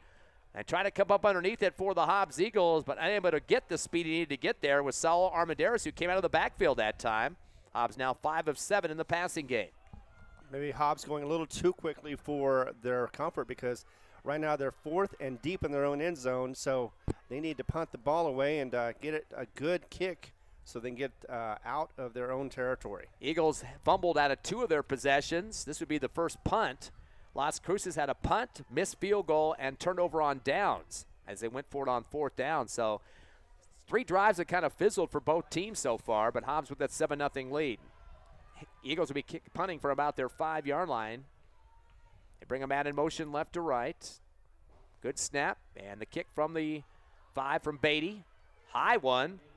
Fair catch is called for, but fumbled back at the 40-yard line off the fingertips and kind of backpedaling for it. Lost it in the clouds, I guess. That was Amaro, and he's that speedy return man and tailback for the Dawgs. But some good field position. They were here before, a couple of possessions back. Las Cruces will be about the 40-yard line. Trying to get some points, though, as they have not hit pay dirt yet. Right. But they were close just a few seconds ago. That was a quick return on the offense for the Hobbs Eagles, a 3-and-out. Exactly, it was. And I think, their first possession that they did not play as well as they could have. I think they were trying some things that didn't work out, and they'll come back on defense. 1st and 10 from the 40. Left hash in the own territory there for Las Cruces. Twins right, one receiver left to the Hobbs Eagles short side.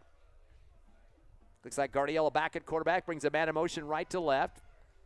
Fake the handoff, dump it in the left flat. The catch is made by Libby up the near sideline left, 50 in Hobbs territory, and hit hard. Coming towards the out-of-bounds spot. 12-yard pickup for Libby as he went head-to-head that time with Carlos Jimenez, the DB, on the right side for the Eagles. Exactly, and did a good job just getting him out of bounds. That was a nice little floater, though, to the receiver to be able to get that nice yardage. First down, in fact. That's Libby's second catch, 50 yards total for him. 60, you make it 55 total in passing yards for Guardiola. They are 4 of 11 in the passing game. That is the 5th first down, now at the 48 of the Eagles. Trips right, receiver left. Guardiola with the hard snap count here. Delay the handoff, up the gut to Amaro. 45-40, 35-30, near sideline. 25-20, 15, 10, 5. Touchdown, Amaro. 48-yarder to try to tie this ball game up. Now 6-7 in favor of the Eagles. Yeah, and that was just once he got past the line, nobody was there in the secondary to be able to stop him. He was untouched. Went all that way for that TD. Well, kind of a similar offense scoring situations. We mentioned 42-yard rush for a touchdown for Armendariz in the first quarter. Right. And now a 48-yarder for Amaro for the Las Cruces Dawgs. Yeah. Very close ball game here. 6:05 left here in the second as we wait the PAT from Dalen Walter. Now, he missed that field goal earlier from 31, and he definitely does not want to miss it here to tie the ball game up. No. Waiting for the snap here. Good one. It's down. The kick is up, and the kick is good. Up through the left upright. 6:05 remaining here in the second. Make that. We're tied at 7. Your Hobbs Eagles and the Las Cruces Dawgs. Opening district live on the Hobbs Eagle Network. Back in 30.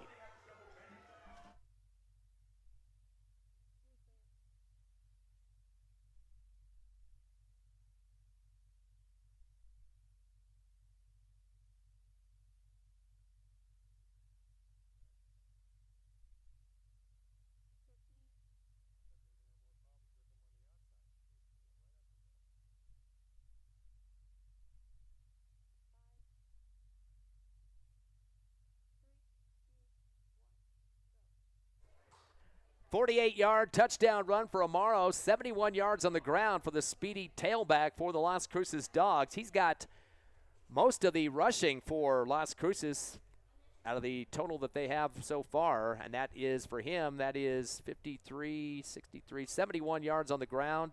Guardiola has a rush for 9, so 80 yards rushing for Las Cruces.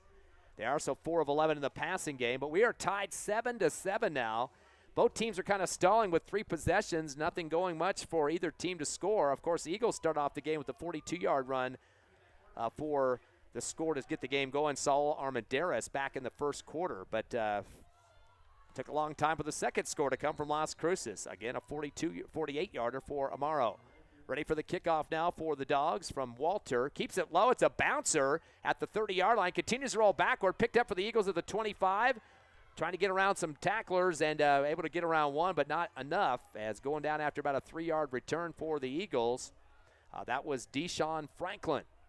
So Hobbs will get the football at their own 28-yard line. Still tied 7-7 with 5:56 remaining here in the second, and kind of a back-and-forth situation so far here, Ron. Yeah, even though Hobbs has outgained in yardage-wise, the final thing is you look up and you look at the scoreboard and it's 7-7. So in the end, that's what counts the most. Of course, we mentioned Callaway's rushing a lot, 42 yards on the ground as a quarterback. Total of 62 yards on the ground for Armendariz. 1st and 10 from the 28. Shotgun to Callaway. Lost the football. Tried to put it in the stomach of his tailback, Armendariz, and we've had a couple of losses in that backfield. You kind of wonder if there might be some water left over from last night's big thunderstorm. That'll be a drop in the backfield, and they're going to just have to cover it up. But a big drop there. That's going to be 8 yards to make it a 2nd down and 18. Yeah, you know, first time it happens, you think it's just not going to happen again. Second time, you start to wonder about it. 2nd and 18 from the 20-yard line. Back to passes. Callaway throws the out route. Coming back for it, Hawkes at the 28. Gets out of bounds at the 33-yard line. So that's going to be 10 yards for Hawkes. That's going to be his 5th catch already. 42 yards in the air to him. And the Eagles are now 6 of 8 in the passing game. Still short of the first down. 3rd down and 6 for Hobbs at their own 32 on the right hash. Las Cruces just 3 in the box, pass prevent defense now. Hobbs with a receiver to the right, one to the left. We got a man on the right defensive end for Las Cruces. Well off sides that time. Yep. As they're trying to slap his helmet, they're trying to tell him to watch the football instead of just going on the count. Good job for the Eagles to get him off there, Callaway. And Cash Alley, the defensive end right, is the one that gets the penalty for Las Cruces. So one thing they will talk about, both coaches, is the too many flags on the field in this first half. Absolutely. There's no coach at all that likes to see their team rack up the penalties like this. 6 for 45 for Las Cruces. And there might have been a fumble forward. It looks like Las Cruces has recovered a bad snap. And it was fumbled forward, and it will be another fumble turnover for the Hobbs Eagles, their 3rd of the ball game in the first half. You wonder if that water has caused a problem in this game, Ron. Well, either way, you know, both sides are having to play with the same conditions, so you have to adjust and make those adjustments as far as making sure you can hold on to the ball. And right now, Hobbs has 3 turnovers. It is not looking pretty in the first half. They definitely need to address that during halftime. Thought it was a quarterback sneak. It looked like a big scrum pile at the line of scrimmage, and then all of a sudden you realize it probably was a bad snap, and it just got loose. So Las Cruces in the driver's seat now at the ball at the Eagle 36-yard line on the left hash. Shotgun to Guardiola. Delays the handoff. No, he keeps it and throws it on the post route. Caught at the 23. That will be a first down pickup. 13 yards for Libby. And he's their pretty go-to guy here in the first half. Has 3 catches now for a total of 63 yards. Las Cruces now 5 of 12 in the passing game. And another first down. That's their 6th here in the first half. Momentum in the hands of the Dawgs here. 5 minutes left here in the second. We're tied at 7. Yeah, they're coming close to the red zone, and that was Javon Hernandez who was able to stop that runner from advancing any further than he did for the Hobbs Eagles. 1st and 10 from the Eagle 24. Las Cruces ball. Twins left and right. Shotgun to Guardiola. Gives it a fake to Amaro. Throws a quick shot to the left sideline. And a catch is made at the 23. And I don't know if they're going to get back to line of scrimmage. It's close. Maybe a yard falling forward that time. Yes. As coming up with the catch for Las Cruces. That was Francisco Winnikoff. And they're going to say 1-yard gain on that one for Winnikoff.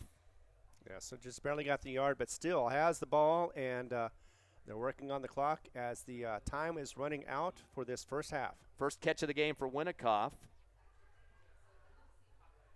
69 yards so far in the passing game for Las Cruces. They are 6 of 13. 23-yard line of the Eagles now are the Dawgs with 4 minutes remaining in the half. 7-7 your score. Twins left on the short side in front of the Hobbs Eagle bench. One receiver right, and now a timeout on the field. Coach Lopez wants to talk some offensive strategy here. Wants to get this in the end zone to get a lead in the first half. We'll take a break as well. 30-second break live on the Hobbs Eagle Network.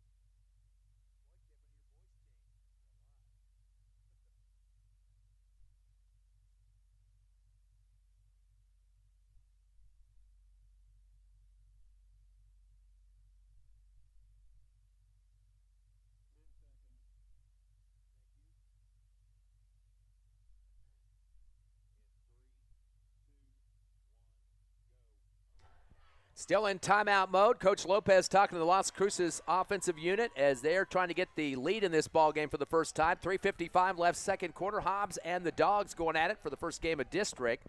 Next week on the road at Centennial at the Field of Dreams in Las Cruces for the second game of district. Come up with a 2nd down and 9 for Las Cruces. Twins left, receiver right, shotgun to Guardiola. 3-step drop back to the 30, firing towards the end zone.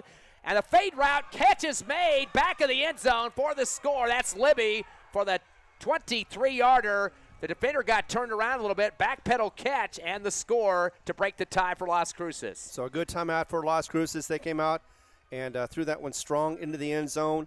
They were having trouble with that earlier in this game, but this time they got it done right. 86 yards and receptions on 4 catches for Libby to make it 7 of 14 of the passing game for Las Cruces. They're up now 13-7, pending the PAT.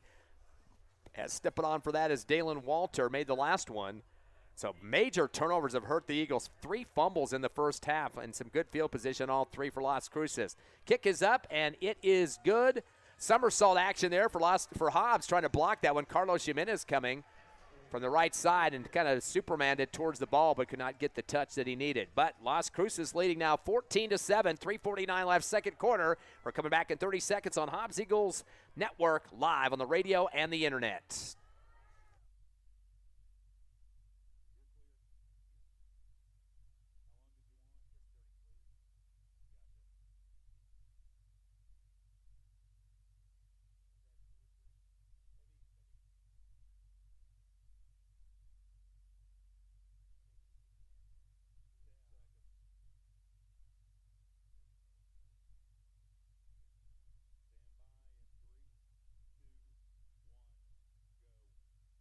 First lead of the ball game for Las Cruces here at Watson Stadium, 14-7, a 23-yard pass from Guardiola to Libby. And Libby now 4 receptions, his first TD. They also had a rushing touchdown for Amaro. Eagles' lone score was in the first quarter. Armanderas, a 42-yard rushing TD. But Las Cruces getting to kick off again, and we have to beat the dead dog here. 3 fumbles for the Hobbs Eagles so far. Yeah, they need to control that as well as answer back. 14 unanswered points for Las Cruces is definitely going to get you the lead. And Hobbs having troubles of their own. They need to work on it right now in game before the halftime. They can't wait till halftime. A lot of problems with handles, either from the quarterback to tailback or even on the snap just a seconds ago. Here's the kickoff on the ground again. It's going to take a slide across the 30 far left. Kneeling down on it for the Eagles. I'm not sure he went down to 2 knees and slid into the football. Deshaun Franklin, I don't know if he lost his footing or what, but he just kind of got down on both knees and cradled it and just laid on the floor there that time. And I'm not sure if that was his intent, but that's where it ends up at the 27-yard line. No return on that one. And people just kind of were looking like, what happened? Maybe a mishandle, I guess. Maybe he lost the footing. So Hobbs will get the ball as they're trying to get things reset down on the field. Do we have a penalty on that one possibly? No, they're setting it down. I guess that's all they were doing is trying to get the mark there. Hobbs football, 1st and 10 from the 27. Trips right, receiver left. Has a Callaway back at shot. Hand off the delay on Armanderas. Tries to head right. Sees a big wall coming at him. Tries to go back to the left in the backfield. He's going to go down. Lots of yards lost on that one. About 10 for Armanderas. Luckily they got him forward progress, but still that's about 7 yards back. So, yeah, you're right. Just could not get any real estate at all and went further back than he really wanted to. And that kicker that we keep talking about for Las Cruces was also the linebacker on that play, Dalen Walter, getting through there quickly and taking care of business defensively. That's an 8-yard loss officially for Armanderas. Not where he wanted to be, digging out of a hole there. Trips right, receiver left, shotgun. Here goes Callaway to throw the out route, a high one over the head of his intended receiver at the 32. But that's going to the Hobbs Eagle bench as he tried to get it out to Isaiah Rodriguez. Kind of a heave-ho throw there, and you have to get up on about a 20-foot ladder to pull that one down. Right. Hobbs still needs to cool down, though. They're trying too much all at once. They are in, seems like, panic mode a little bit. They don't have to be. It's still only the second quarter. They are 7 of 10 in the passing game, 70% completion rate. 3rd down and 18 for the Eagles. Twins left and right, bring Hawkins in motion left to right. Actually, correction, that was Deshaun Franklin. Callaway back to pass out of the shotgun. Down the middle, seam route, looking for Hawkins in traffic. No, it's picked up instead. Catching the 30, 25, 20, 15, 10, 5, touchdown. That was not Hawkins. Right behind him, that'll go for an 80-yard touchdown reception. Isaiah Rodriguez. Hawkins was in about 3 defenders Instead, it goes to Rodriguez for the score. And just like that, one nice little play, and he caught it in stride. That's the reason why he was able to get that touchdown as well. So, yeah, sometimes things just pop out of nowhere, and before you know it, this is could be a tie ball game once again.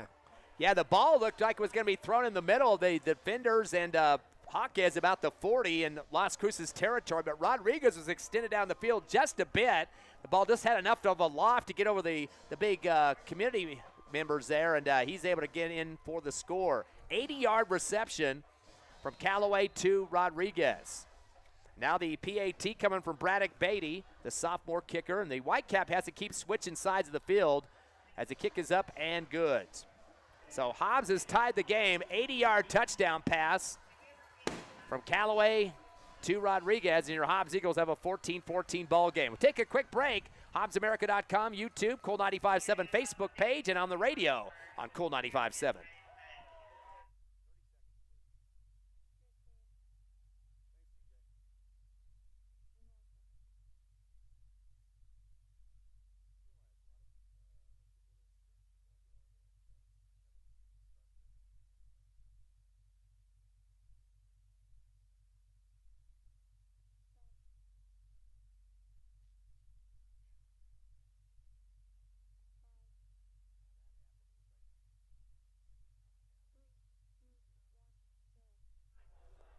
We're knotted up at 14 here at Watson Stadium. Hobbs and Las Cruces High, first game of district. Ty friend Ron Gunner with you here at the stadium, and Tiffany Stuber back at the station. Of course, this is a rescheduled game from last night. Other game coming up later today, Lovington Wildcats take on Santa Fe High for homecoming. 2:30 on that one. 2:15 pregame on our sister station, KZOR 94.1. And trying to get the ball set up for the kickoff here after the Eagle touchdown. Fell off the tee. We did see a little wind picking up here as we got the game started. Yeah, it's not as bad as I thought it was going to be. There was wind advisories at least last night when I saw the app, but right now it seems to be under control for the most part. Beatty getting ready to kick off here from the 40-yard line, and he's going to go end over end with it. It will be returned from the 15 up to the 20, middle of the field, 25, 30, and then getting tripped up at the last second and falling forward with it was Isaac Gomez. As the Hobbs Eagles get a nice swipe on the leg that time. I believe the man they get a piece of him there to put him down was Xavier Alvarado. So again, some good field position for Las Cruces. Has been that way most of this first half. They've had some good chances, although they've only scored twice on probably about 6 possessions so far. Yeah, they've only had a few possessions, still being outgained as far as I can tell by Hobbs. But yes, they have taken advantage of some of those turnovers, and that's the reason why Las Cruces has the 14. 32-yard line is where they'll start on this one, 1st and 10. They'll put 3 receivers right, 1 to the left side. Guardiola in the shotgun mode here. He's going to take it out of Amaro's gut, and he's going to throw it a fade route to the left sideline over the shoulder. Caught at the 30, down to the 29-yard line. Big play there for the passing department for Las Cruces. I think that's going to be 42 yards on the reception that time. Yeah, and that was a great play, had to be by Dell Madison, who stopped that from being a scoring drive once again. But, yeah, still enough for a big gain, first down for the Las Cruces Bulldogs. 42 yards to Winnicott that time. Second catch for him for 43. A first down for Las Cruces. Their 7th of the game at the Hobbs Eagle 28-yard line on the left hash. 14-all is your score. 2:18 left here in the second. The clock is ticking. Guardiola back in shotgun. He's going to roll right with it. No, they give it off to the tailback that goes to the right side of the out to the right of the line, Daniel Amaro. And he's going to get ahead for about 8 yards, short of the first down by about 2. Thought it was taken by the quarterback that time. He must have handed off at the last second as they went off on the sweep right. So 8-yard pickup for Amaro, and been kind of quiet here the last drive or so. Amaro does have that 48-yard touchdown run, though, which really lights up his numbers. He's got 79 yards on the ground on 8 carries. Second down and 8 now from the Hobbs Eagle 20. Clock down to 2, or make it 1:33 remaining first half. Shotgun. And there was a delay, actually direct snap coming back to Amaro, but I think the center kind of hesitated with the snap, and part of his line jumped ahead of him. So the 5-yard false start penalty against the Dawgs. Yeah, it used to be known as the Wildcat. Went straight to the running back. Looked like they were going to roll it to the right and see what they could do, but it got stopped because of a false start. the 8th penalty of the ball game for Las Cruces, something they're definitely going to discuss at halftime. And now they'll bring it back to the 25, so that'll bring up a 2nd down and 7 appears at the 25 of the Eagles on the right hash. Clock stopped with 1:30. It was a dead ball foul. They got 2 receivers right, 1 to the left side. Guardiola waiting for that shotgun. He's going to take it himself. No, that's a different quarterback. He's going to take it to the 20 and angle right. So coming in at that position was Matthew Lashley. That was a quarterback from last year we talked about in the pregame show, Ron. Yep. They got him running the football off the direct snap. And he got close to the first down, didn't quite make the yardage, but did get 6. So 6 for Lashley in his first attempt. He does play defensive back as well, but was the starting quarterback in the loss last year. The Eagles winning that one at the Field of Dreams. Make it 3rd down and 1 now from the 19 of the Eagles. See who they got at quarterback this time. Direct snap to Amaro. Stutter step goes right around the end. 20, 15, 10, 5. Spun around and brought down at the 2 to stop the touchdown. That will be a 1st down pickup, though. Yeah, that was very close to being from a possible 1st down to a touchdown as well. And we got, thankfully for the Hobbs Eagles, it was Jacob Diaz who stopped that runner from going all the way. They said he stepped out at the 5, so a 10-yard pickup for Amaro. So he's starting to get the momentum back up again at the Eagle 5-yard line. That will be the 8th 1st down, clock to 57 seconds. So Las Cruces probably like to take as much time as possible on this last few plays so Hobbs doesn't have a chance to get any plays offensively themselves. The snap out left and cutting up the middle is Lashley again. He puts his head down, buries himself across the goal line for the touchdown. That'll be a 5-yard run for Lashley, who just came in on the last few plays. This one a scoring play for Las Cruces. And they have broken the tide, making it 20-14. So we got the seesaw affair continuing here in the second quarter at Watson Stadium. Yeah, just like last year, it seemed, it wasn't as lopsided as this one or back and forth, but it was pretty darn close. And it looks like Hobbs needs to clear up on those fumbles, turnovers. Once they do that, then it could be a better game for Hobbs and struggle for Las Cruces. Well, they took a little bit of time to get that kick through. Dalen Walter, there's a little bit of a hesitation there and a diving attempt at a block there for the Eagles. They've had a couple of chances on that. Dale Madsen really putting his body on the line for Hobbs, but could not come up with the swat on that one. But it's Las Cruces leading now 21-14 after a big scoring play there for them to get back into this game for Lashley on the rush for 5 yards. We'll be back in 30 seconds. Again, 21-14 Las Cruces on the Hobbs Eagle Network.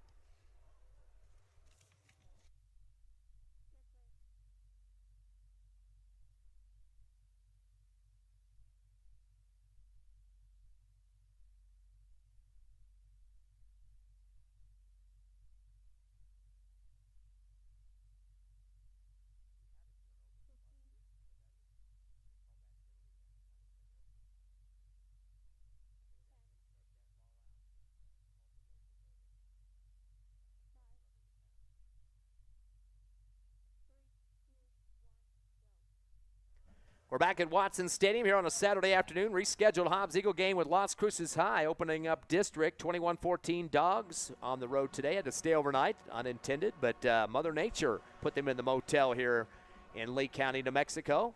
Las Cruces going to be, or Lovington going to be playing later for their homecoming game. That one rescheduled.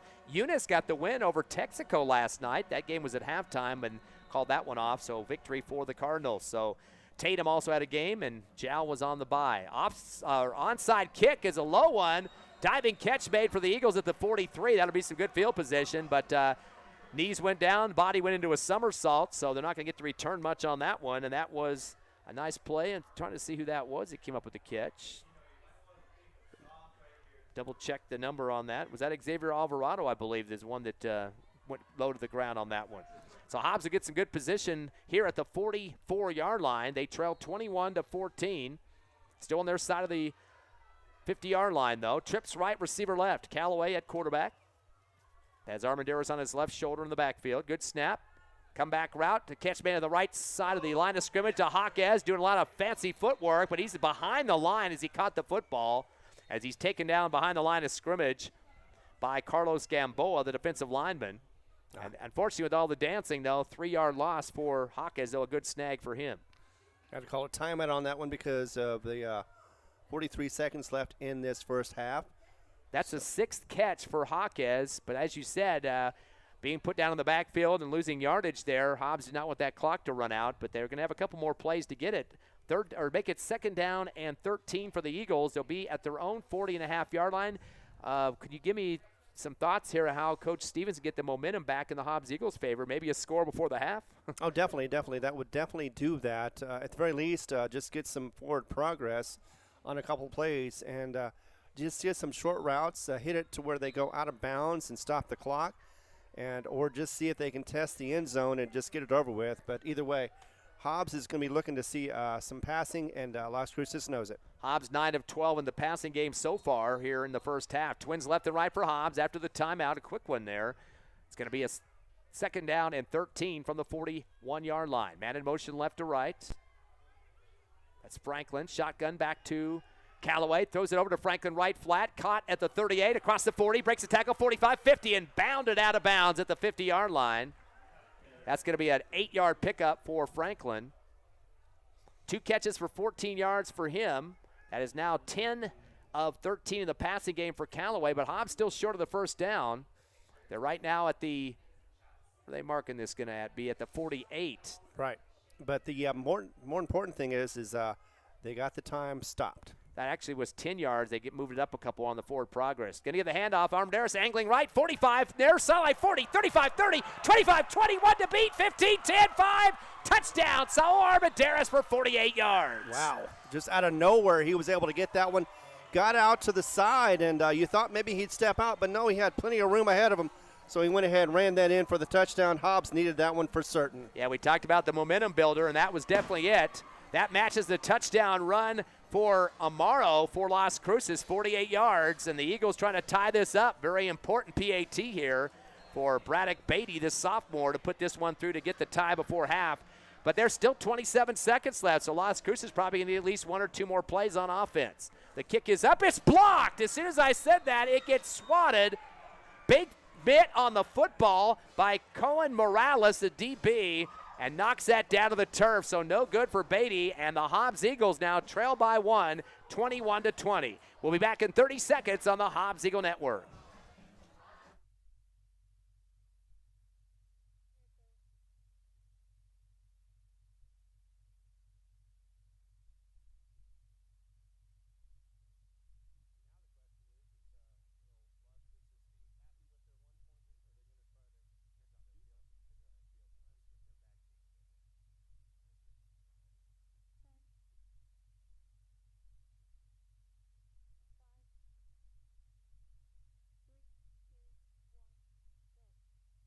A block PAT leaves this a 1-point lead for Las Cruces right before the half, 21-20, although the Eagles did score on a 48-yard run for Armendariz, his second double-digit touchdown run. He had a 42-yarder earlier. So just in those 2 runs there, that's 90 yards on big scampers for Armendariz. And Hobbs needed to do it quickly. They got it done in 3 plays on that drive.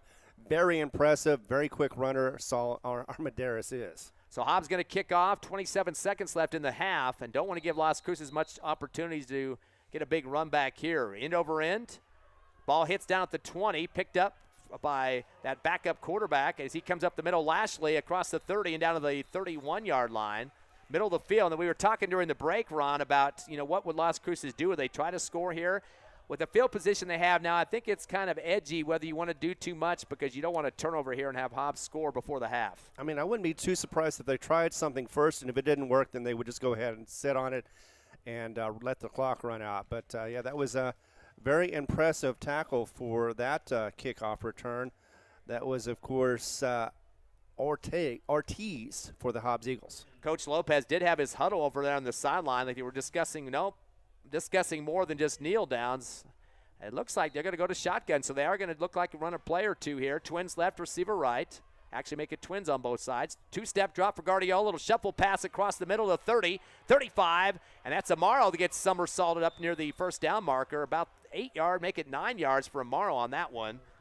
And let's see if anybody's going to stop the clock here. It's running at 8. That's going to be their last play. They're going to be happy with that to finish it.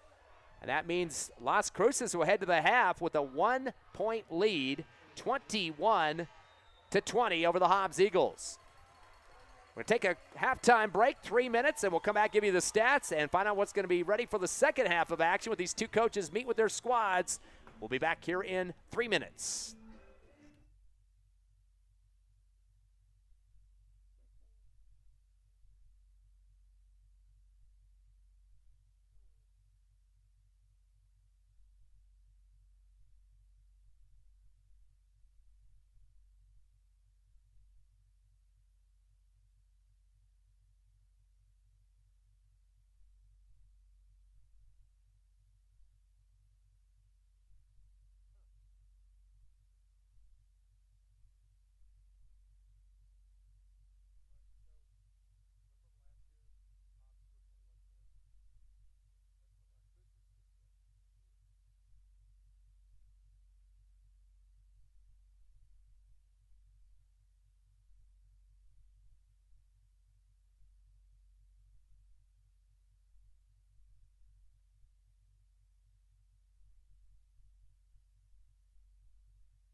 Welcome back to halftime here at Watson Stadium as your Hobbs Eagles trail by 1 to Las Cruces to open up the district schedule. 21-20 is the score, and they're having a little bit of appreciation for a group out on the field right now, Ron. Yes, they are, and it is for the 1972 squad. The last time the Hobbs Eagles won the championship, there's not a whole lot out there. I mean, it's been over 51 years, and it's just something that the Hobbs Eagles take pride in.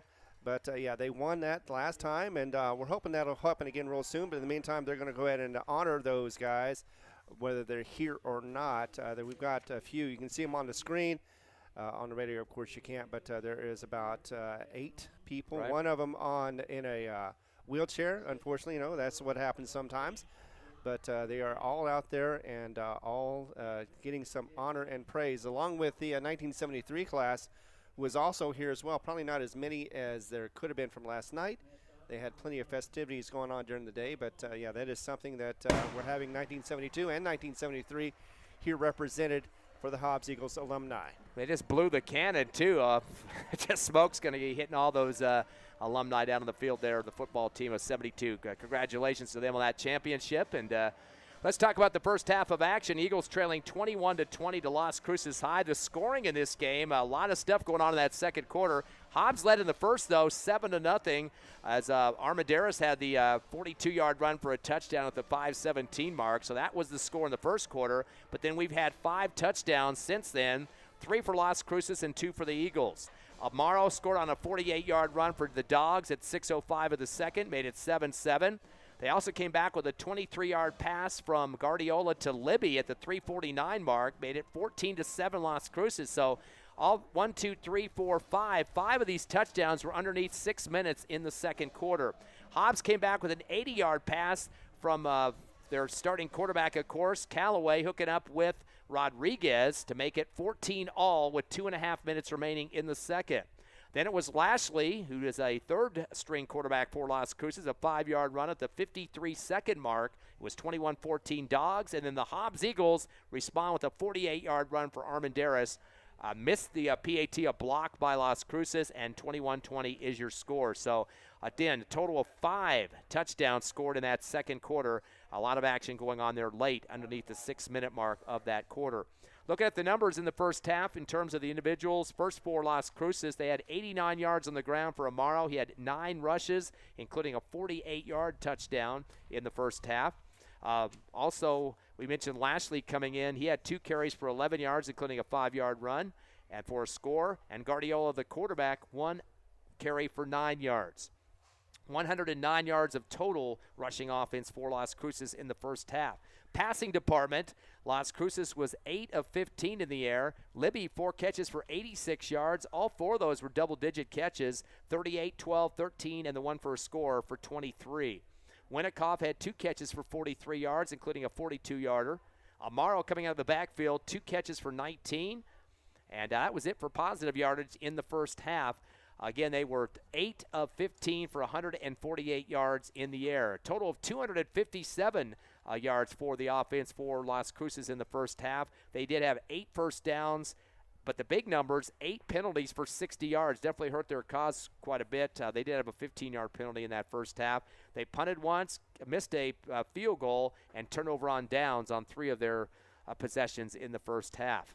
Looking at the Hobbs Eagles side of the coin, triple digits already for Armendariz, 8 carries for 110 yards. He has 2 touchdowns on rushes, 42 and 48.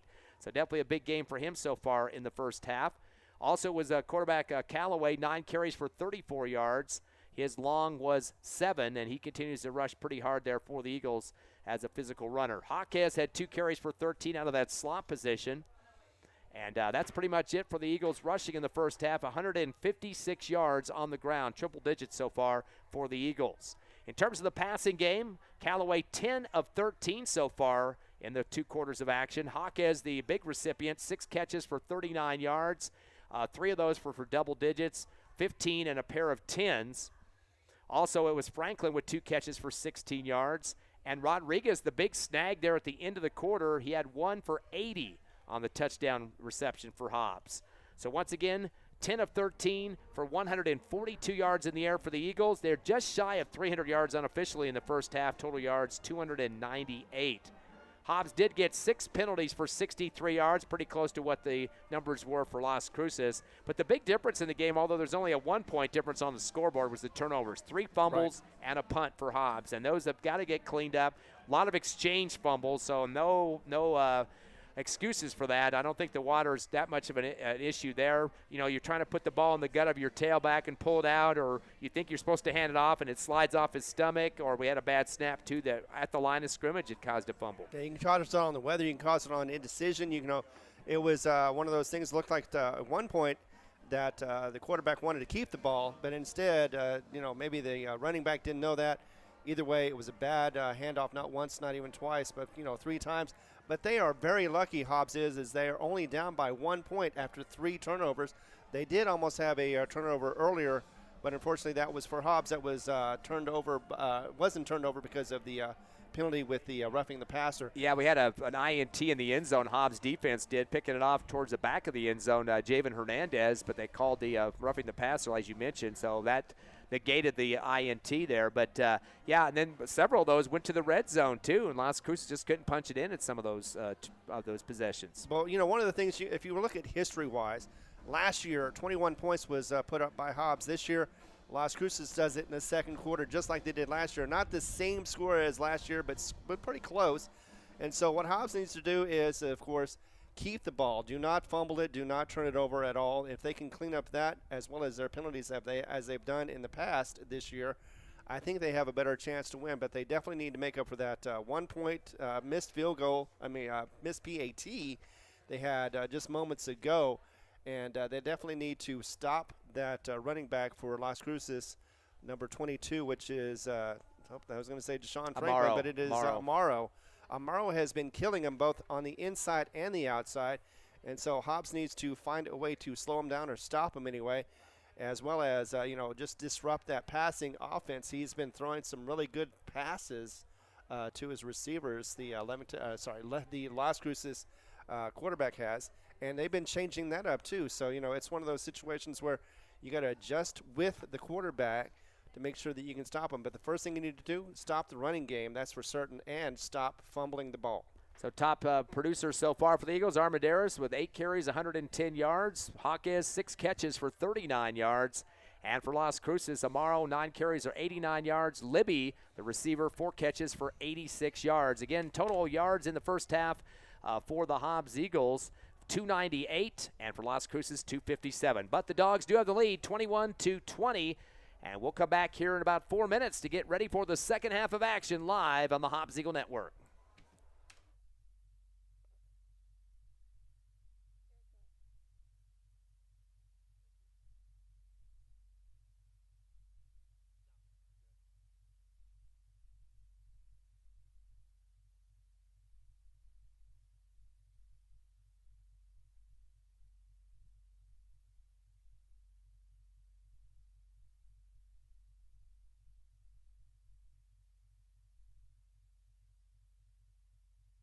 It's halftime, and let's go ahead and thank our sponsors while we have a moment.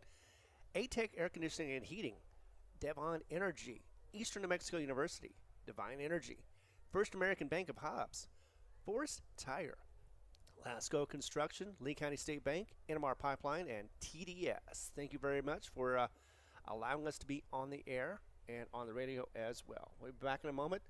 Once again, we're on a break. About 3 more minutes left before we get into action again, still in halftime.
Still here at halftime at Watson Stadium. Ty Friend, Ron Gunner with you. Tiffany Stuber back at the station. Your Eagles trailing Las Cruces High 21-20 here. I'd like to thank our sponsors of Hobbs Eagle football coverage on both the radio and the internet. Hobbs Eagles like to thank A-Tech Air Conditioning and Heating, Devon Energy, Eastern New Mexico University, Divine Energy, First American Bank of Hobbs, Forest Tire, Lasco Construction, Lee County State Bank, TDS, and NMR Pipeline. These are the guys and gals that support Hobbs Eagle football to make sure the broadcasts come every week to you via HobbsAmerica.com, YouTube, Cool 95.7 Facebook page, and on the radio at Cool 95.7. Both teams are starting to make their way out in the field. The Eagles first. The cannon was sounding here. Hobbs again trailing 21-20, and a pretty exciting game on Thursday night, Ron. The Hobbs soccer boys taking on another number one team in the state of New Mexico, and with that win, the Eagles will probably be the number one team for maybe a few weeks here now. Oh, yeah, exactly. Number one in the state, number 14 in the nation against La Cueva. They were number 2 in the state, number 17 in the nation, and it was a tight one, too. It was first, of course, Hobbs got their first goal, and that was a nice little reverse header from Hernandez. Or that was the assist, actually, from Hernandez. It was Peyton who actually did the scoring. Then it was tied up at 1-1. At the end of regulation almost, as we were going near the end of the game, it was a nice little kick from Hernandez that got into the head of, let's see, who was it? Franklin Ferfino. And he was able to get it in, get the win. 2-1 was the final, and yeah, it was really exciting on Thursday night, or Thursday afternoon anyway, for the Hobbs Eagle soccer team to continue their streak. 13-0 is what they are now, and that dropped La Cueva to 10-1. So that definitely puts the Eagles in a good position for that number one in the state of New Mexico in the 6A. And, of course, the game going on here for the Hobbs Eagle football team to try to get back in this one down by 1, 21-20. They did put up the 3-minute warm-up period. Again, this game rescheduled from last night as quite a few Lee County teams are in limbo. A bunch of them waiting till around 10 o'clock to make decisions. Eunice getting a win. That game was called at halftime. Or they were up by, was it a touchdown, I believe, over number one Texaco. Exactly. So that's a big win for Eunice in that one. Tatum played late last night and ended up losing 48-18. To Fort Sumner and House. Yeah, they've had some tough games back-to-back for Tatum the last few games. And then, of course, Lovington will play later today with the homecoming affair. That'll be a 2:30 game in Lovington taking on Santa Fe High. That will be a 2:15 pregame show. Kickoff at 2:30. You can catch that on our sister station. That's KZOR 94.1. And also on all the internet feeds that you get, HobbsAmerica.com, YouTube, and their KZOR Facebook page. So more football action today. Of course, college football is usually reserved for Saturdays, but had to get this one in due to Mother Nature last night, crying on us too much and sending electric shocks down from the clouds there. And, or the flash photography, as some people like to say. And, of course, the decision to make these games on a Saturday are pretty tough, especially when you have teams traveling from far away with the big numbers, too. I mean, motel rooms at the last minute, not easy to do, and expensive for athletic departments. So they did want to play that game. Both teams are kind of pushing for it, but I was going to say snowstorm. The weather pattern was not looking much better even after we left the stadium about 10:30 last night, so probably a good decision that was canceled. And it probably wouldn't have started anyway because the lightning still continued. So anyway, we're here on a Saturday, and next Friday we will be on the road in Las Cruces, the Field of Dreams. Centennial High School, one of the top teams in the state, hosting the Hobbs Eagles Friday night. 6:45 pregame, kickoff at 7. So tough district continues. Of course, the Eagles will be facing Alamogordo later on. They've got Oregon Mountain, and they also have Carlsbad. Of course, the Carlsbad game will be here at home. Oregon Mountain will be in Las Cruces, and Alamogordo at home, too. So a couple more home games here at Watson Stadium. Yeah, Carlsbad has had a tough road this season, and they're not looking good either. I think they're 1-5 now. Even lost big to Artesia. I know we did, too, but it seemed like we had a lesser loss than Carlsbad did. We mentioned Las Cruces came in with a 1-4 record. Lost to Volcano Vista 24-7. El Paso Eastwood 55-28. Cleveland 42-13. Some very tough opponents there. And then beat their arch rival Mayfield 44-7 before their bye week. So that's how they got here. And now the Hobbs Eagles trying to get back in the game. They will have to kick off and play some defense here in the start of the second half. End-over-end kick from Beatty, caught at the 18 and returned across the 20, 25-30 on the left hash, and that's about it on that one. As the Eagles are going to say no more distance on that, is coming down with a hard hit. Carlo, or make that for the Eagles. Let's see who that was. Tristan Davis, the linebacker, puts a shot on the return man, which coming back for Las Cruces was Reiko Andrade. Yeah, we haven't said his name too much, so hopefully in the second half we'll talk more about Tristan Davis. Eagles are going to play some D from the 31-yard line. Las Cruces leading 21-20. They'll come up the line of scrimmage with the Twins left wide receiver in front of the Las Cruces bench, going left to right on the radio dial. Shotgun to Guardiola as he brings a man in motion. That is Nate Libby to the left side. Delay handoff. No, they're going to pull it out and throw it over to Libby in the left flat. He catches the 35, spins, and heads to the first down marker. Good presence there to see what was up ahead of him that time and gets the first down. I think he got exactly 10 on that one. No, he was short by 1 yard. Oh, they did say he went out just barely. So Libby gets a 9-yard reception. That's his 5th catch for 95 yards.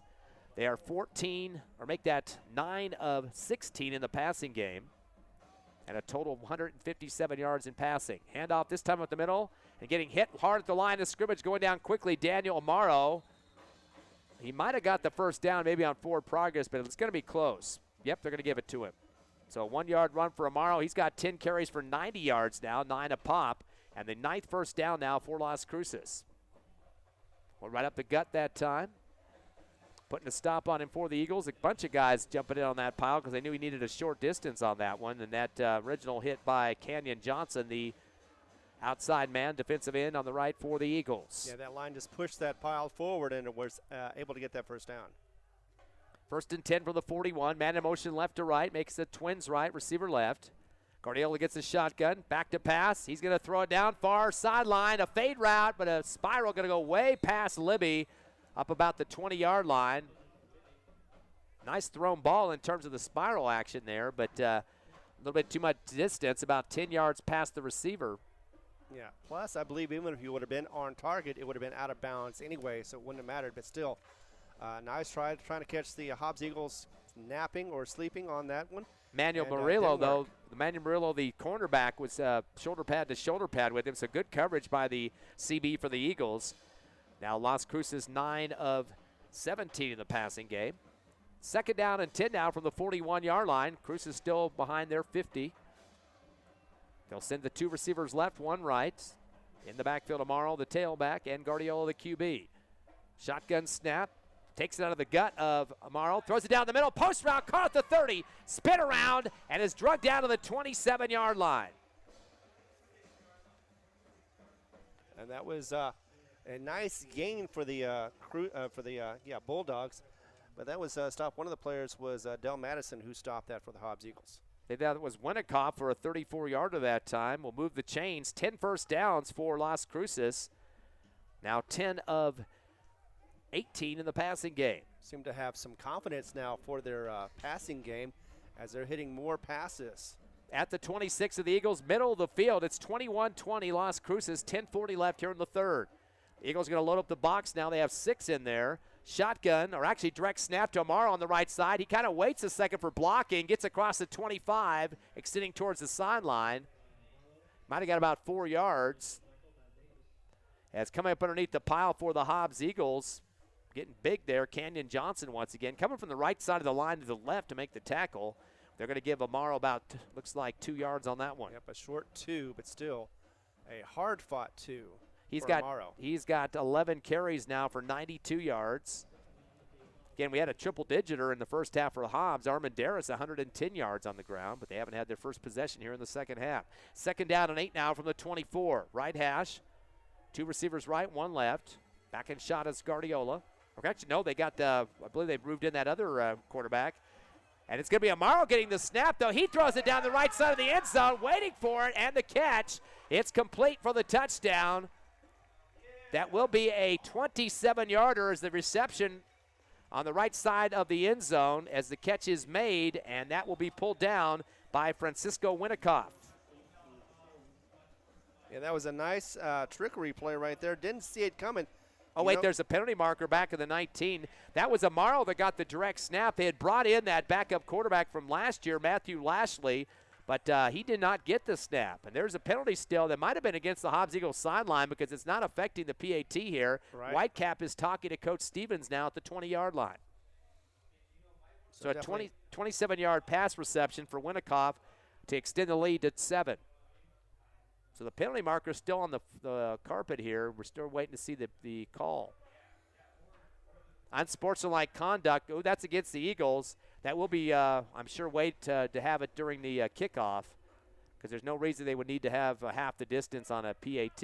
Right, exactly, unless they want to go for 2, but still. Coach Lopez came running out on the field because I don't think he was actually told what the call was, and the official was already making the signal to the press box. So they're going to say that he's going to take it on the kickoff. That will be a 15-yard penalty. That means that they will be kicking from the 45 of the Eagles when we come back after the PAT here.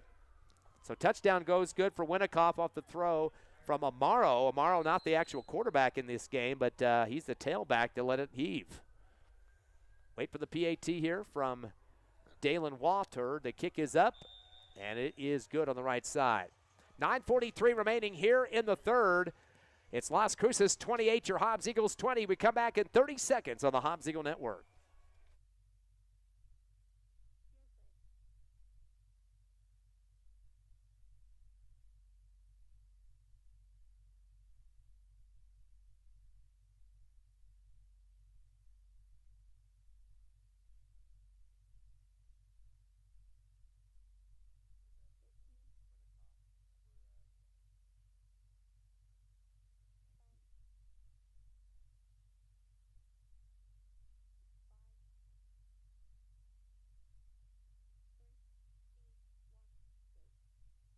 Your Hobbs Eagles trail by 8 here in the third quarter at Watson Stadium, 28-20 to Las Cruces High. They had a 27-yard pass reception for Winnikoff, directed by Amaro, the tailback, actually throwing on that one. And so with that missed extra point in the first half, the Eagles now down by 8, and they will get the kickoff from the 45 because they had a 15-yard unsportsmanlike conduct penalty against the Eagles. And that means they're already in Hobbs territory to kick the ball at the 45. Kind of anxious to see how they're going to kick this one, by the way, with Dalen Walter coming up to it. It fell off the tee. That's happened a couple times in this game. He's going to kick it hard out of the end zone. Kind of question that call there because you already have your guys so far up into that Eagle territory area that you can kind of send a high one in the air and get a lot of coverage down the field, but he kicks it almost through the upright down. I question that call. I was surprised. I remember last year they did an onside kick, and it worked, so I was expecting a little bit of that too, but instead, you're right, he just kicked it out for a possession for Hobbs. By the way, that penalty on the unsportsmanlike conduct was their 7th of the ball game now for 78 yards total.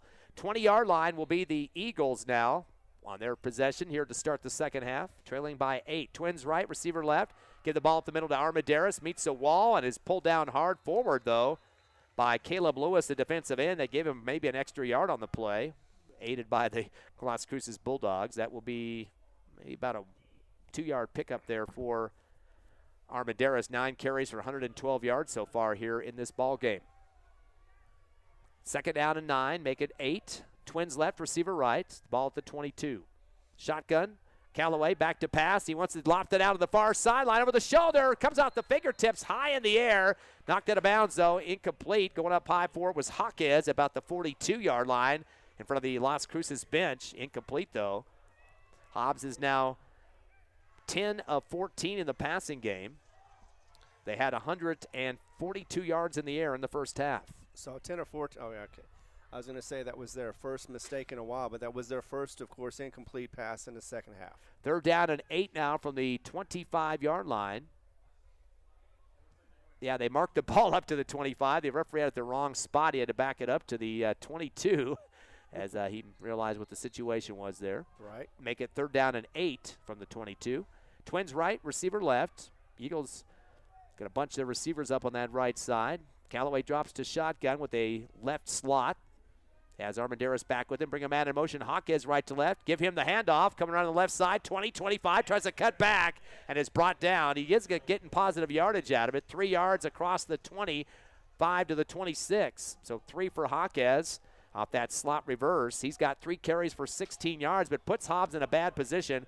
4th down and 5 to go. Make it 4th and 4. They have to get to the 30 right now at the 26. But you don't want to do it in that part of the country, so you're going to go ahead and have to punt this one away and hope for a better one. You know, we had the officials, by the way, honored earlier in this game. So we, of course, love the fact that the officials are out there working today. And they didn't have to, but they are. And we appreciate that. Yeah, they had to bring in a different crew because the one last night wasn't able to stay for this second game, or reschedule, we should say. So we're going to have the kick or the punt coming about the 15-yard line, and Jaquez goes in motion, and the punt will be away.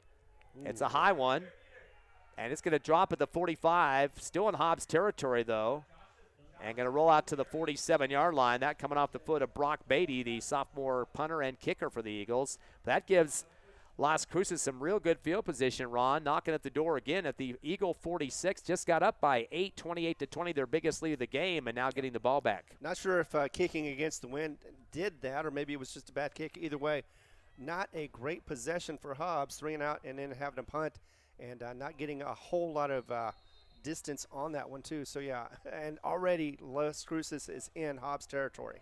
2 punts in the game, 3 fumbles so far for the Eagles, and now Las Cruces comes sprinting from the sideline for some reason. I'm not. Maybe the referee told them their game or field clock is starting to run a little bit too quickly for them. Twins left, receiver right side, slot right as well, as Guardiola gets back in the shotgun with Demaro. 3-step drop. He's going to let it fly on the flag route to the left sideline, and throws it short, and taking a somersault is Libby. Lost his footing. No chance to catch that ball near the far left sideline. Incomplete. Libby does have 5 catches for 95 yards so far, so he definitely has been the workhorse in the receiving corps. Notice once again, though, Las Cruces is trying to take advantage of the field position, trying to strike early, get down the field as quickly as possible, maybe even get in the red zone as well. But, yeah, that one just was not there as far as the throw. 2nd down and 10 now for Las Cruces at Hobbs' 47-yard line. 8 minutes left here in the third. 28-20, Las Cruces leading Hobbs. Eagles had the early lead in the game, 7-0 at 5:17 of the first quarter after a 42-yard run for Armendariz. Twins left, receiver right, get a slot in motion right to left. Eagles have 6 in the box. Back to pass. Guardiola's got pressure, jumps in the air, flips it out right flat in the backfield. At least maybe the line of scrimmage. Amaro jumping in the air to pull it down. But he's met hard by the big defensive lineman for the Hobbs Eagles to crunch into that little tailback. That was Oliver Hill, defensive tackle. And, boy, he's just a big wallop on top of that little TB that does have some speed. But when you have a wall coming at you, not much you can do about it. Yeah, Zachy Awad was also involved in that tackle as well. So Hobbs doing well to slow down this offense for the Las Cruces, but they still need to stop them, get the ball back, and be able to get back into this game. No gain on the play. That was the 3rd catch for Amaro. 3rd down and 10 now from the Hobbs Eagle 47 on the right hash. Twins left. No receivers on the short right side in front of the Hobbs Eagle bench. Shotgun, Guardiola. Delay handoff to Amaro. He flips it left, reverse, then pitch it back to the quarterback. Lost it out to the left flat, 40, 35, 30, 25, 20, 15, 10, and drug out of bounds at the 9-yard line. That will be a 1st down, but there's a penalty marker in the backfield. Anxious to see what this call is. A lot of ball movement in the backfield there. The reverse and then the pitch back to the quarterback. Dollars to Donuts, it's a hold simply because of all that action and happening in the backfield. Coach Lopez out on the field screaming at the Whitecap. Yep, you're right, Ron. A holding penalty, which definitely changes the complexion on that play for the Hobbs Eagle defense. That was a killer because it was all the way down to about maybe the 9-yard line. Yeah, that one really worked for the Las Cruces, but that's probably because of the hold. So 10 yards against Las Cruces. Their first penalty of the second half, 9 for 70 total yards at this point. So saved a big one there. Coach Lopez not a happy camper on that call, but it's coming back to the Las Cruces 43-yard line. So that'll back them up. Handkerchiefs are picked up here. Whitecap had the call in the backfield that time. That is marked from the line of scrimmage, even though it was behind the line. That play or that rule coming into play this year. Back up to the line. It's 3rd down and 20 now from the 43. Right hash, trips left, receivers none on the right side. Going to bring one man in motion to come right, though. And that is Libby. He's one of their go-to guys. Fake the handoff to Amaro. Back to pass. Fade route to the far left sideline. Over the shoulder. Catch by Linikoff at the 35. Just kind of leaped up into the air. 23, make it 24 yards for Winnikoff. He had that 27-yard reception here in this second half for a touchdown. And just like that, they were able to answer that bad play with a good one and got the first down to boot. That's going to be his 5th catch of the game. He's had 3 double-digit catches in the second half. 34-27 for the score, now a 24-yarder. That will be the 11th first down for the Las Cruces Dawgs at the Eagle 33. Clock to 6:52 left third quarter, 28-20 Las Cruces. Twins left, receivers right. Man in motion to the right side.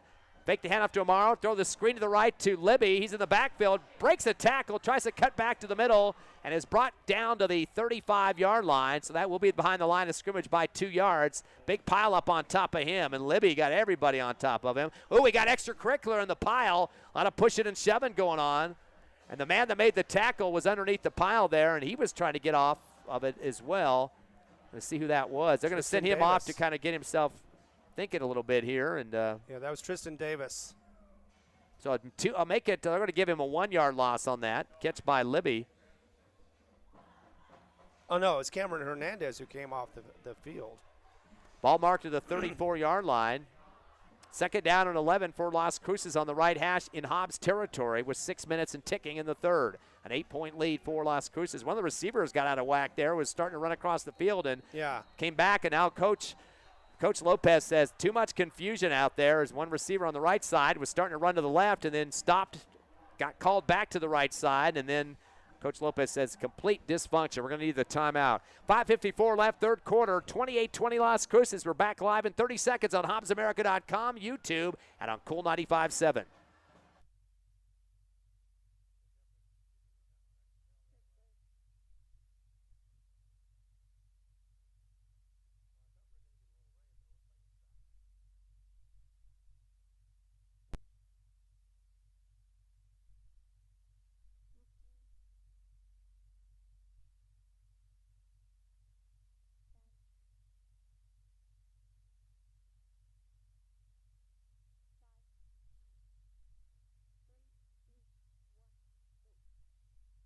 Coming back live after a Las Cruces timeout. They lead 28-20 over the Eagles. 5:54 left, third quarter. Ty friend Ron Gunner with you. And Tiffany Stuber back at the station. Cruces facing a second down and 11 from the Hobbs Eagle 34 on the right hash. Twins right, receiver left. Guardiola gets a shotgun, fakes the handoff. He's going to turn and fire. Fade route down the middle. Catch made at the 1-yard line. And Winnikoff has another TD here in the third quarter. 34-yard reception. Boy, everything he's caught in this second half has been double-digit stuff. 34, 27, 24, and a 34 again. Second TD for Winnikoff off the connection from Guardiola. Yeah, that was actually, no, nice that play. Wasn't Guardiola. I believe that was Gunner. Yeah, it was Guardiola. Excuse me. Got it right the first time. Right. They do interchange quarterbacks. Kelly Stevens does see some action. They even brought in that kid from last year, Lashley, a few times. And now the PAT situation for Dalen Walter. So lots of passing plays for Las Cruces in this third quarter. 2 of those scoring here, and the kick is up, almost blocked. Bodies flying everywhere. It's up and good. Eagles almost getting a block again. They've got Carlos Jimenez has been in there several times and just barely missed the football that time. But Las Cruces back on the scoreboard. 5:48 remaining third quarter. 34-20 Dawgs. We'll come back in 30 seconds.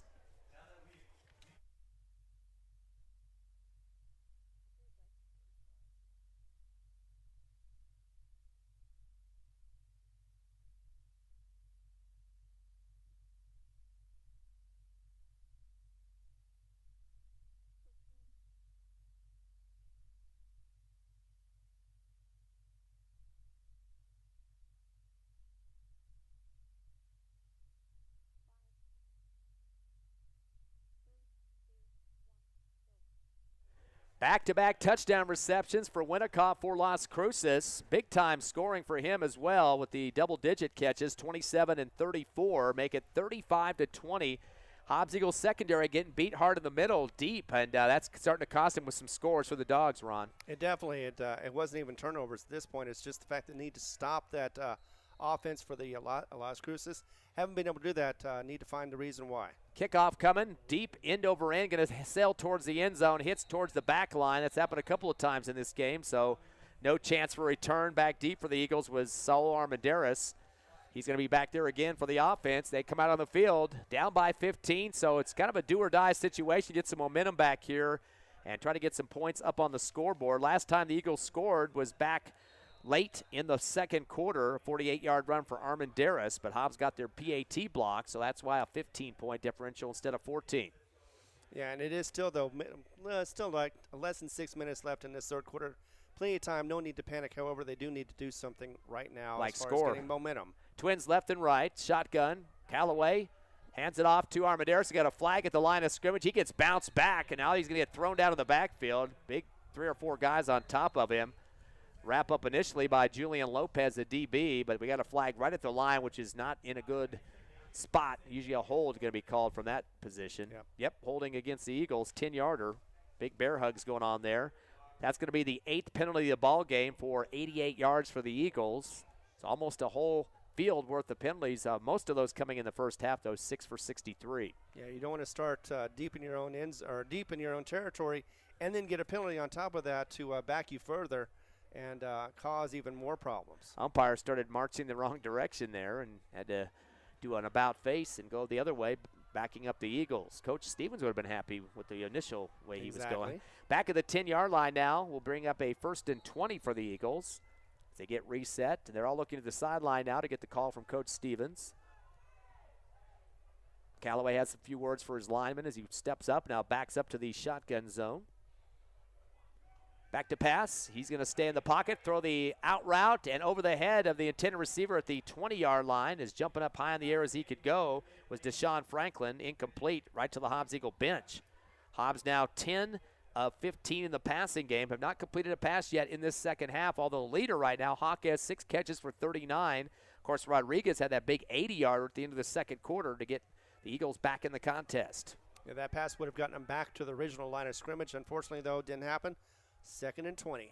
Back at the 10-yard line, Twins left and right. 3 in the box for Las Cruces. They bring Franklin in motion left to right. Fake the handoff to him. Instead, give it off around the right end. Armendariz to the 15, trying to extend it to the 20, but he's dropped short of that. Gets back some of the penalty yardage, though. It looks like they're getting him at the 18, so an 8-yard pickup for Armendariz. That's his 10th run for 120 yards, so still in that triple-digit range.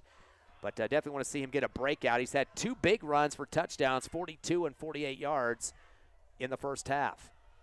3rd and long, though. It's going to be not easy for Hobbs to get this first down. More than likely a pass play here. Trips left, receiver right. He's got Armendariz back with him on the left shoulder. Long delay on the snap count here for Callaway. 3-step drop, stays pocket. He's going to fire the post route, and the catch is made at the 40-yard line. That will be a first down. 22 yards. Beautiful catch there for in stride there. 22-yard catch, and that's pulled down by Justin Black. Yes, and right place, right time for Justin. And so that will bring it up to the 40-yard line, and that'll be the 9th first down for the Eagles. 11 of 16 in the passing game at the 41, middle of the field. Still on their side, behind the 50 here. Shotgun to Callaway, fakes the handoff, takes it, quarterback keeper around right in, 45-50, 45 of Las Cruces, and tornado down to the 40. Another first down pickup, 19 for Callaway. And there's a flag on the field. It could be for personal foul. So we're going to have a discussion there. That's going to be the 10th carry for 53 yards for Callaway, the QB of the Hobbs Eagles, senior quarterback. This is his 3rd start in a row for Hobbs. Long discussion, Whitecap, and looks like, I'm not sure where that, maybe the back judge came in from deep. I'm not sure where the flag was. It was right near the tackle. They're picking it up. All right. So go ahead and count that as a first down. That's the 10th for the Eagles. Again, 53 yards on the ground for Callaway. That'll move it up to the Las Cruces 42-yard line. Clock down to 4:15 remaining, third quarter. Dawgs up over the Eagles, 35-20. Twins left and right. Callaway and Armendariz in the backfield. Callaway looks to these left receivers there, now ready for the snap. Now they're going to call it off. Audible now for Coach Stevens. Callaway continues to look at both sets of receivers, make sure they're set and ready to go. Big bunch of load up in the box for Las Cruces. Delay handoff to Armendariz, but he tries to angle left and is dropped short of the line of scrimmage. Good read up front for Las Cruces. A couple of guys getting in there. Zarek Hernandez was one of them for the Bulldogs. And that's going to be a loss. Looks like, what are they giving him? 2. Yep, 2 on the loss there for Armendariz. Now 11 carries for 118 yards. Twins left and right. 2nd down and 12 now from the 44.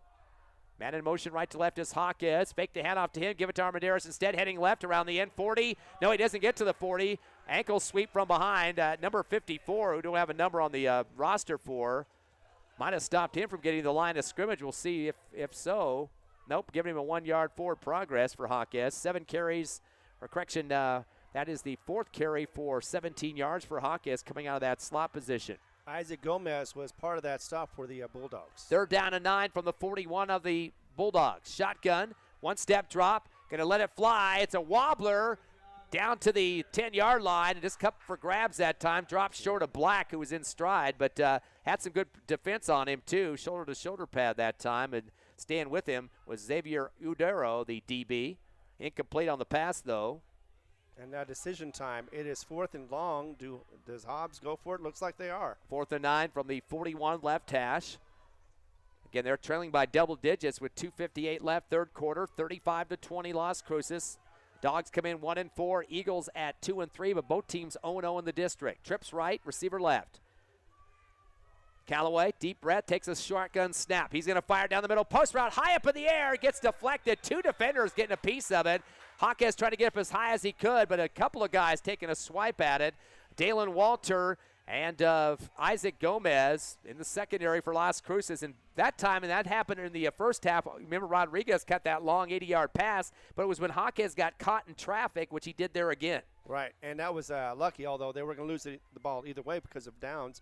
But, yeah, they got lucky that that wasn't intercepted. There was 2 guys down there, double coverage, and both of them had their hand on the ball, just weren't able to get it in. Yeah, they definitely didn't want to intercept that anyway and go to the ground because the ball now is at the 41 instead of being back there deep in the interception. So 1st and 10 for Las Cruces at their own 41, but they do lead by 15. They'll send receiver left and right, make it 2 to the left side, and Guardiola back in shotgun. Has Amaro with him, brings a man in motion left to right, one of the receivers. Fakes the handoff, turns and fires a quick out route to the 43, and a big shot taken on the receiver. Nice job for the defense of the Eagles. Javen Hernandez delivered a big blow. And, boy, there's some discussion. Libby is yelling at the sideline of the Eagles. Libby make the catch on that one. I'm going to see if they gave him any positive yardage on that. He got hit so hard by Hernandez that it blew him back about 2 yards on the quick out. And it looks like the forward progress just a yard for Libby on that one. He's got 7 catches now. And 95 yards. That was the 16th reception for Las Cruces. Yeah, that hit was big, but it did not bring Libby down. That was the reason why they needed to wrap him up after that. Actually give him 2 yards instead of 1 on that one. Long delays, Twids left and right. Get the handoff around the left end to Amaro. Heads to the 40, extends the 45, breaks the tackle to the 50-yard line. And gets about 8 yards for the speedy tailback. Only his 3rd carry here in the second half and has a total now of 100 yards on the ground on 12 carries. Yeah, close to the first time, but looks like it's 3rd and 1.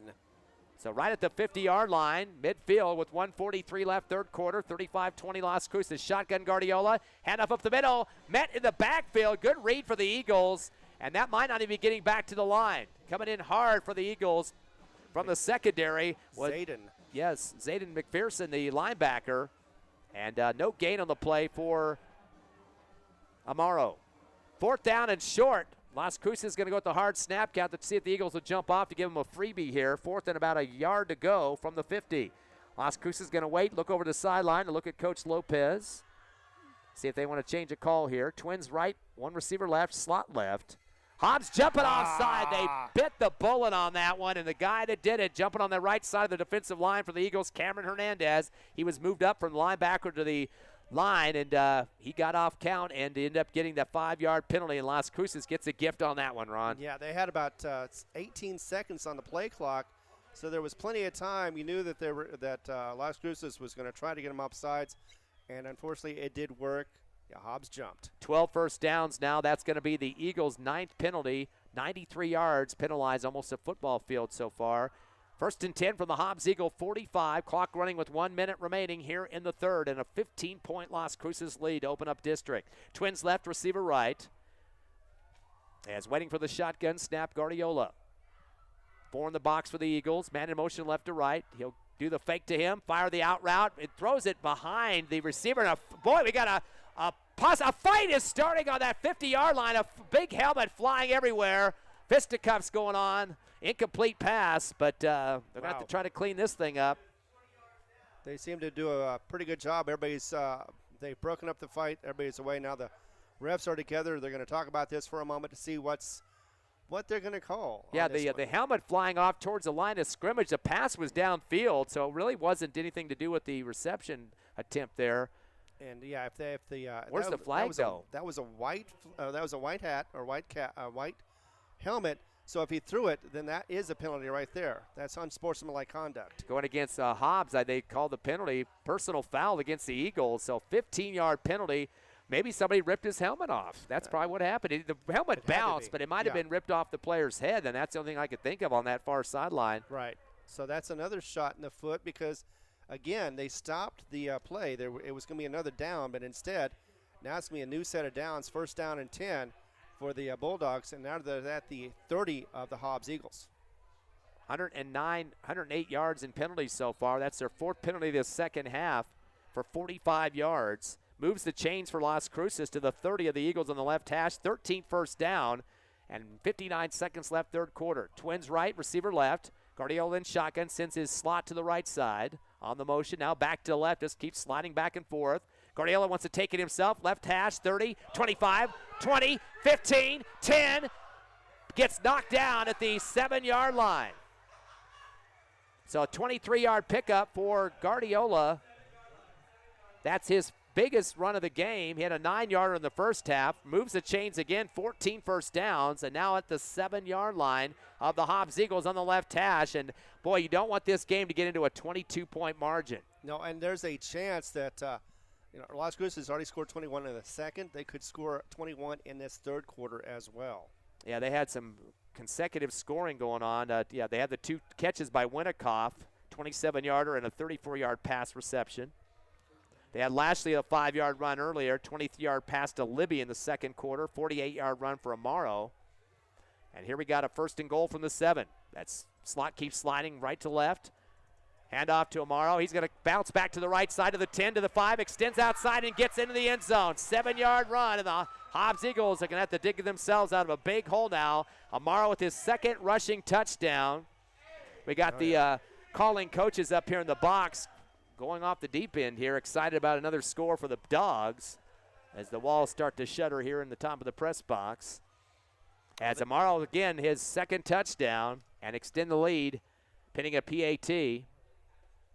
It's been a long season for Las Cruces. They have had some tough games, and so, of course, they would be very happy with the fact that Las Cruces is doing so well so far, 3 quarters in against the Hobbs Eagles. Yeah, 3 unanswered scoring for Las Cruces, 2 pass plays and a run, and Whitecap is being called into the line of scrimmage for some reason.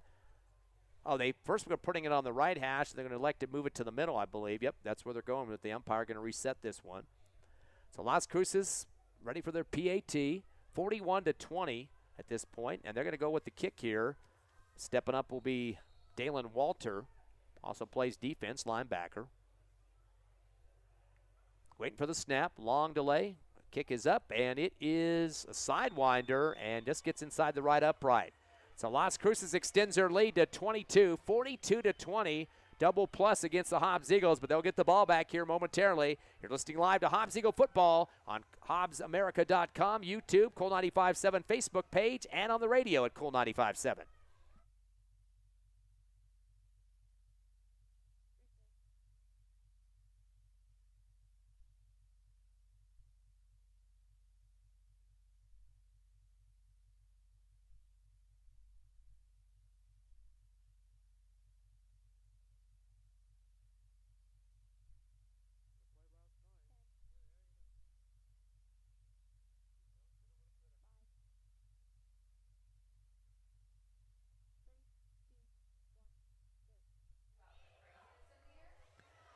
Third quarter action late, 15 seconds left. Eagles trail 42-20. Amaro getting his second touchdown, a 7-yard run for the Dawgs. And now the Eagles going to have to get some offense generated here. As so far in this second half, Armendariz has started with 110 through 2 quarters and has a total of 8 yards rushing on 3 carries. Callaway picked up a 19-yarder. Passing game just isn't there. No other than 1 catch by Black in that first possession. Kick back to the goal line. They'll bring it back. Starburst from the 10-yard line. Coming up with it around the left. Hawkes, 15, 20, 23-yard line and goes down. Somebody pulled him down from behind on the jersey. Now, it looked like number 2 pulling down number 2, Xavier Udero.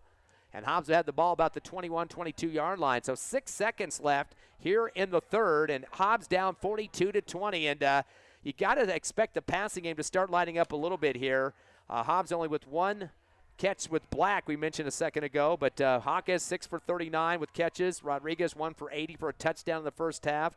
Franklin and Armendariz also getting catches. So here we go. Hobbs now at the next possession of the second half. 1st and 10 from their own 22 on the left hash. Yeah, Gabe Henry coming in to the backfield.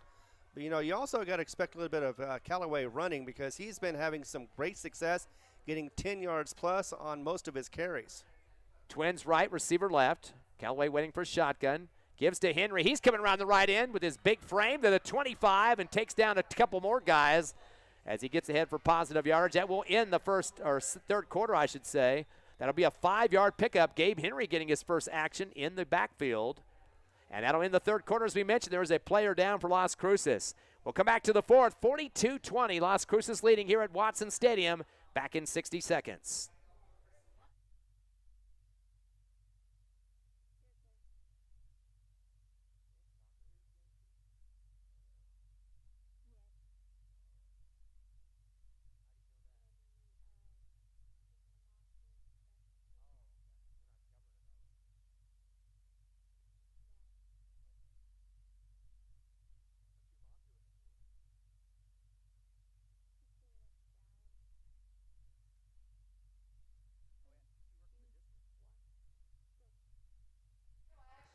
(42-20) your score. Las Cruces leading Hobbs here in the rescheduled game from last night. Big thunderstorm moving through Lee County and overcast skies and some gray stuff around here as well, but no threat in terms of rain. We do have a wind issue down on the field a little bit, and Las Cruces has an injured player. Scoring in this second half has been all Las Cruces in the third quarter. 27-yard pass to Winnikoff from Guardiola. Winnikoff got another touchdown for 34, and then Amaro a 7-yard run to get up to double-digit lead, scoring with 15 seconds left in the third. Hobbs Eagle production offensively for scoring at least. Armendariz had a 42-yard run for a touchdown in the first quarter. Also an 80-yard pass from Callaway to Rodriguez and a 48-yard run for Armendariz, his second touchdown of the ball game. But no scoring in the second half so far. But as we head to the fourth quarter, of course, last year the Hobbs Eagles were victorious on the road as they went down to the Field of Dreams in Las Cruces and won 44-28. Eagles had 435 yards in that game, 4 rushing touchdowns for Diego Baeza in that victory.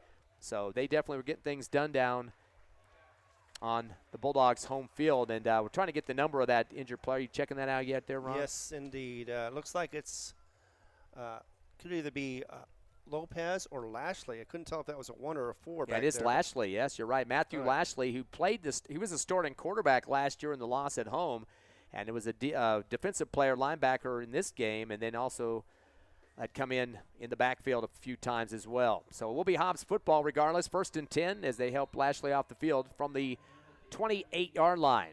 Twins left and right, shotgun. Callaway handing it off, and here comes Henry. Tries to hurdle over one player, gets over one, but then has to take on one more across the line of scrimmage. Just a 1-yard pickup for Henry. And again, Henry's got some size out there, yes, some good height, which a lot of players don't have for the Hobbs Eagles, at least in the backfield. But definitely trying to get up over top of some people that time. So they just give him 1 yard on that carry. 2 for 6 so far for the big kid. Make it 3rd down and 2 for the Eagles. Shotgun, pump fake for Callaway. Loads it down the far right sideline, over the shoulder, spiral. Hawkes tried to get underneath it. A late flag from the back official, and that was a long delay to get the PI call, as Hawkes had 2 guys to go against him that time defensively. That included Isaac Gomez, and also Devin Alba. Boy, that back judge took a long time to make the call coming from the deep backfield up across. That's a 15-yard penalty, a PI against Las Cruces. I guarantee you Coach Lopez, who's out about 15 yards on the field, putting his arms in the air and say, hey, make the call if you want, but don't wait that long. Yeah, on the other hand, though, I'd rather have it done right, even if it takes a moment or two. Go ahead and make that call, and just as long as you make it correctly. The only thing I could think of, the back judge said that he might have been impeding progress there for Hawkins to get underneath that football. And it has nothing to do with catchable ball. That's more the NFL. Right. High school, it doesn't matter if the ball was overthrown, underthrown, whatever. But if you impede somebody's progress and the ball is in the air, that could be a PI. 15-yard penalty, that's the second of the second half for Las Cruces. They have 85 yards on 10 penalties so far. That gives the ball to the Eagles in Las Cruces territory at the 49 on the right hash. So good situation for Hobbs to start trying to move the football, but they have a 22-point deficit with 11:25 remaining here in the fourth. Yeah, they got plenty of work. They need the first down, but they need the touchdown more. 11 first downs for the Eagles. They'll have 3 in the box for Las Cruces, so a little bit of a pass prevent look. Trips left, receiver right for the Eagles. Callaway waits for the shotgun snap. Gives it to Armendariz. No, he takes it back and heads around the right side and tries to fall forward, and he does get some forward progress on that one. Body flops forward with a 1-yard gain as he tried to get some help there on the right side of the line by Kyler Pickering, lineman for the Eagles. 1-yard pickup for Callaway. He's got 11 carries for 54 yards. Second down and 9 from the 48 in Las Cruces territory. Twins left and right. Callaway back in shotgun. Fakes the handoff, throws the out route, short one. Catch made at the 45. 3-yard pickup for Hawkes in between 3 defenders that time.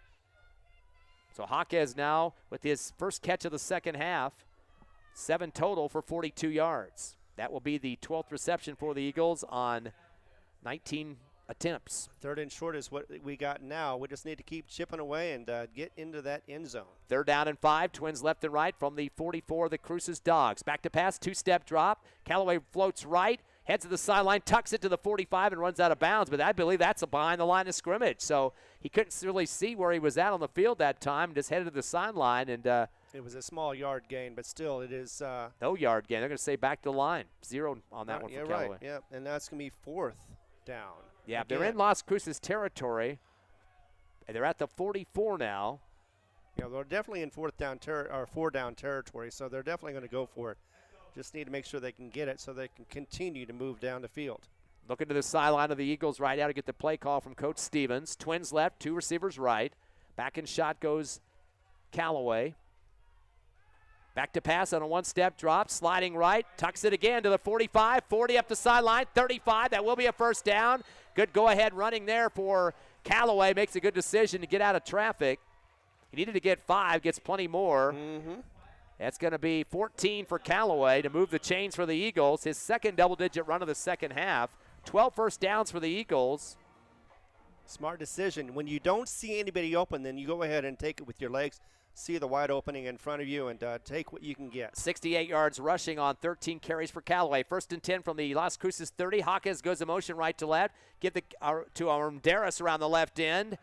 Tries to sweep it out and gets dropped about a yard across the line of scrimmage. He did check back in. They had Henry in for a few plays, but it's back to Armendariz. Might have given more forward progress on that one. Very liberal spot. That's going to be, looks like, 3.5 yards. Boy, it's a nice one there. Exactly. Go ahead and round it up to 4. 2nd and 6. Correct. 4 yards for Armendariz. He's got 122 yards on 12 carries so far for the Eagles. 2nd down and 6 from the 27. Shotgun back to Callaway. Pump fake. He's looking left. He's going to let it fly. A spiral over the shoulder just barely misses Black midway through the end zone on that far left sideline as he had the defender beat by about a yard or 2. Nice pass in terms of the spiral, a little bit overthrown as we saw a nice run there for Black to try to get up underneath it going against Julian Lopez, the DB. So incomplete for the Eagles and brings up a 3rd down and 6 again from the 26 on the left hash. Would have made a nice start for the 4th quarter. Unfortunately, it was an incomplete pass, and so we're going to have to go again. 9:56 remaining here in the 4th quarter. Your Hobbs Eagles trail Las Cruces 42-20 to open up the district. Twins left and right. Bring a man in motion left to right. Going to get the handoff coming around to the right side. little bit of a head fake there, and unfortunately Franklin's going to get run out of bounds. He head faked a couple of times. I don't even think he got back to the line, or if he did, just barely. No, now they're going to say a yard drop on that one for Franklin. That was a man in motion getting the handoff that time. The receiver, Franklin, -1 on the play, and now the Eagles facing a 4th down and 7 at the 27-yard line of Las Cruces on the right hash. Just going to have to keep cool, just get that first down and move on from there. Did get out of bounds to stop the clocks, because the clock is not going to be an ally here much longer with a 22-point deficit. Twins left and right. Armadero shifts back to the right shoulder in the backfield.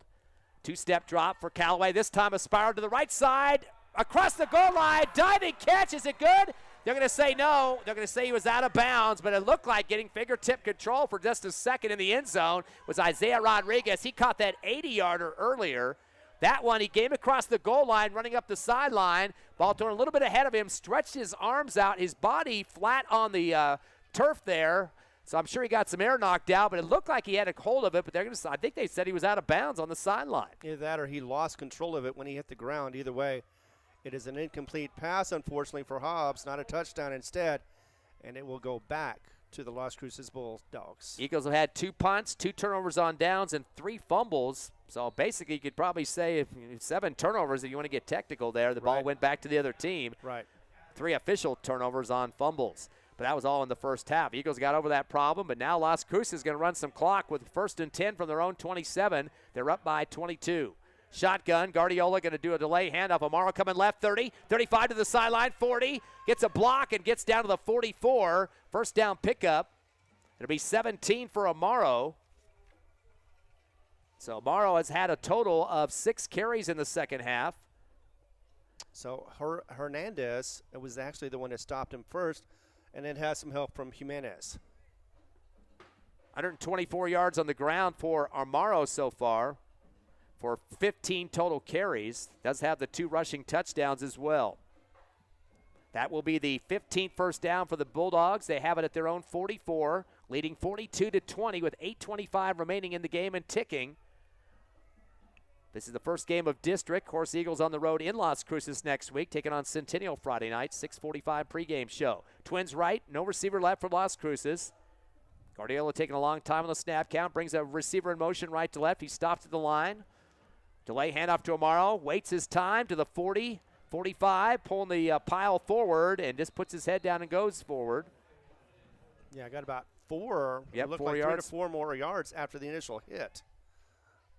So he continues over his 100-yard mark today. Amaro trying to inch closer to that mid-stripe there at the 50, at the 48. Going to bring up a 2nd down and 6 for Las Cruces High. And again, they had to stay over last night, which is not something your athletic department plans on. And again, we have guys, 50, 60 players on the road trying to decide who's going to stay in which room and the whole bit. So I guess coaches must have a rooming list together just in case. But that storm just came in and would not go away last night. 2nd down and 6 for the Cruces Dogs at their own 48. Twins left, no receivers right. A little confusion in the backfield as looking to the sideline quickly was Guardiola. Gives a handoff around the left end to run clock. Amaro to the 50, breaks a tackle. 45 Hobbs, 40, and goes down there for the first down. 13-yard pickup for Amaro. And the chain's now 16 first downs for Las Cruces High. Tristan Davis part of that hit, along with Jacob Diaz. Again, the Eagles have not defeated Las Cruces here at Watson Stadium. The overall record between the two teams, 4-2 in favor of the Dogs, and try to make it 5-2 if they can hold out with the win here with 6:50 remaining in the 4th. Yeah, looking for their first victory here at Watson Stadium. Does not look like it at the moment. They still have time, though, the Hobbs Eagles do.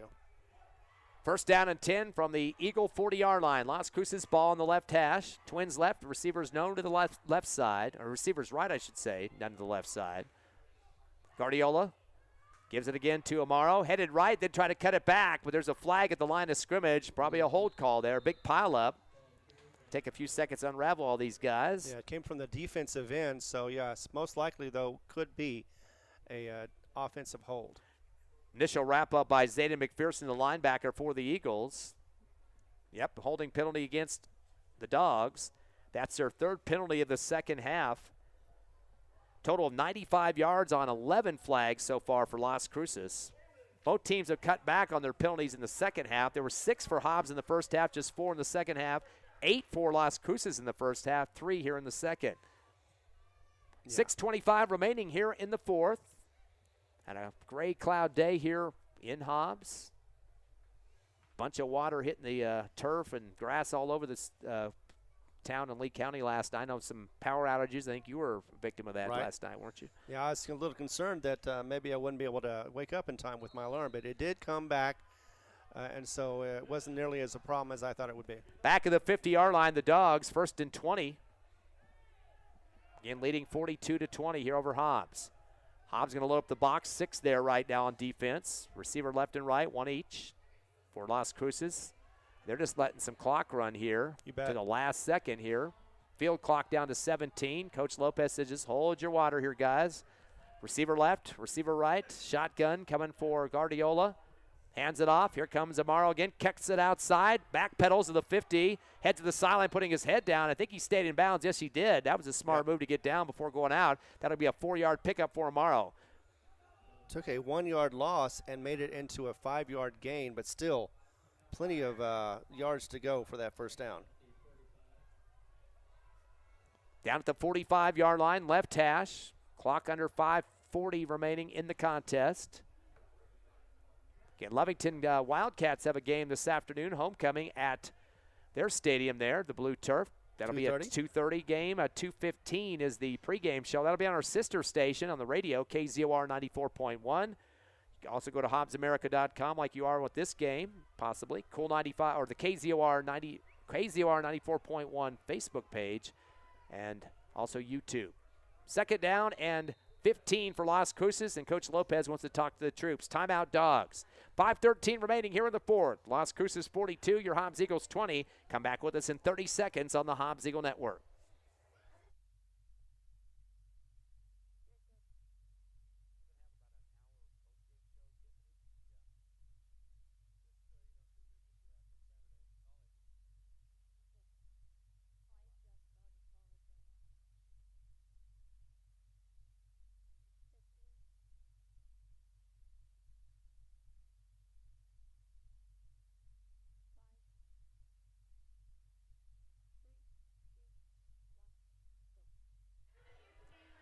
Fourth quarter action here at Watson Stadium. Ty Friend, Ron Gunner, and Tiffany Stuber back at the station. Hobbs Eagles taking on the Las Cruces Dawgs. Open up the district. 42-20, 22-point lead for Las Cruces. And Ron, the big change in the game, third quarter was definitely the change because there's been no scoring in the fourth, but 3 consecutive scores by Las Cruces. Hobbs only down by 1, but Winnicott was the big go-to guy with 2 receptions, long ones, 27 and 34, and then Amaro with the 7-yard run. The Eagles just could not have answered any of those, and offense just not getting the generation they needed.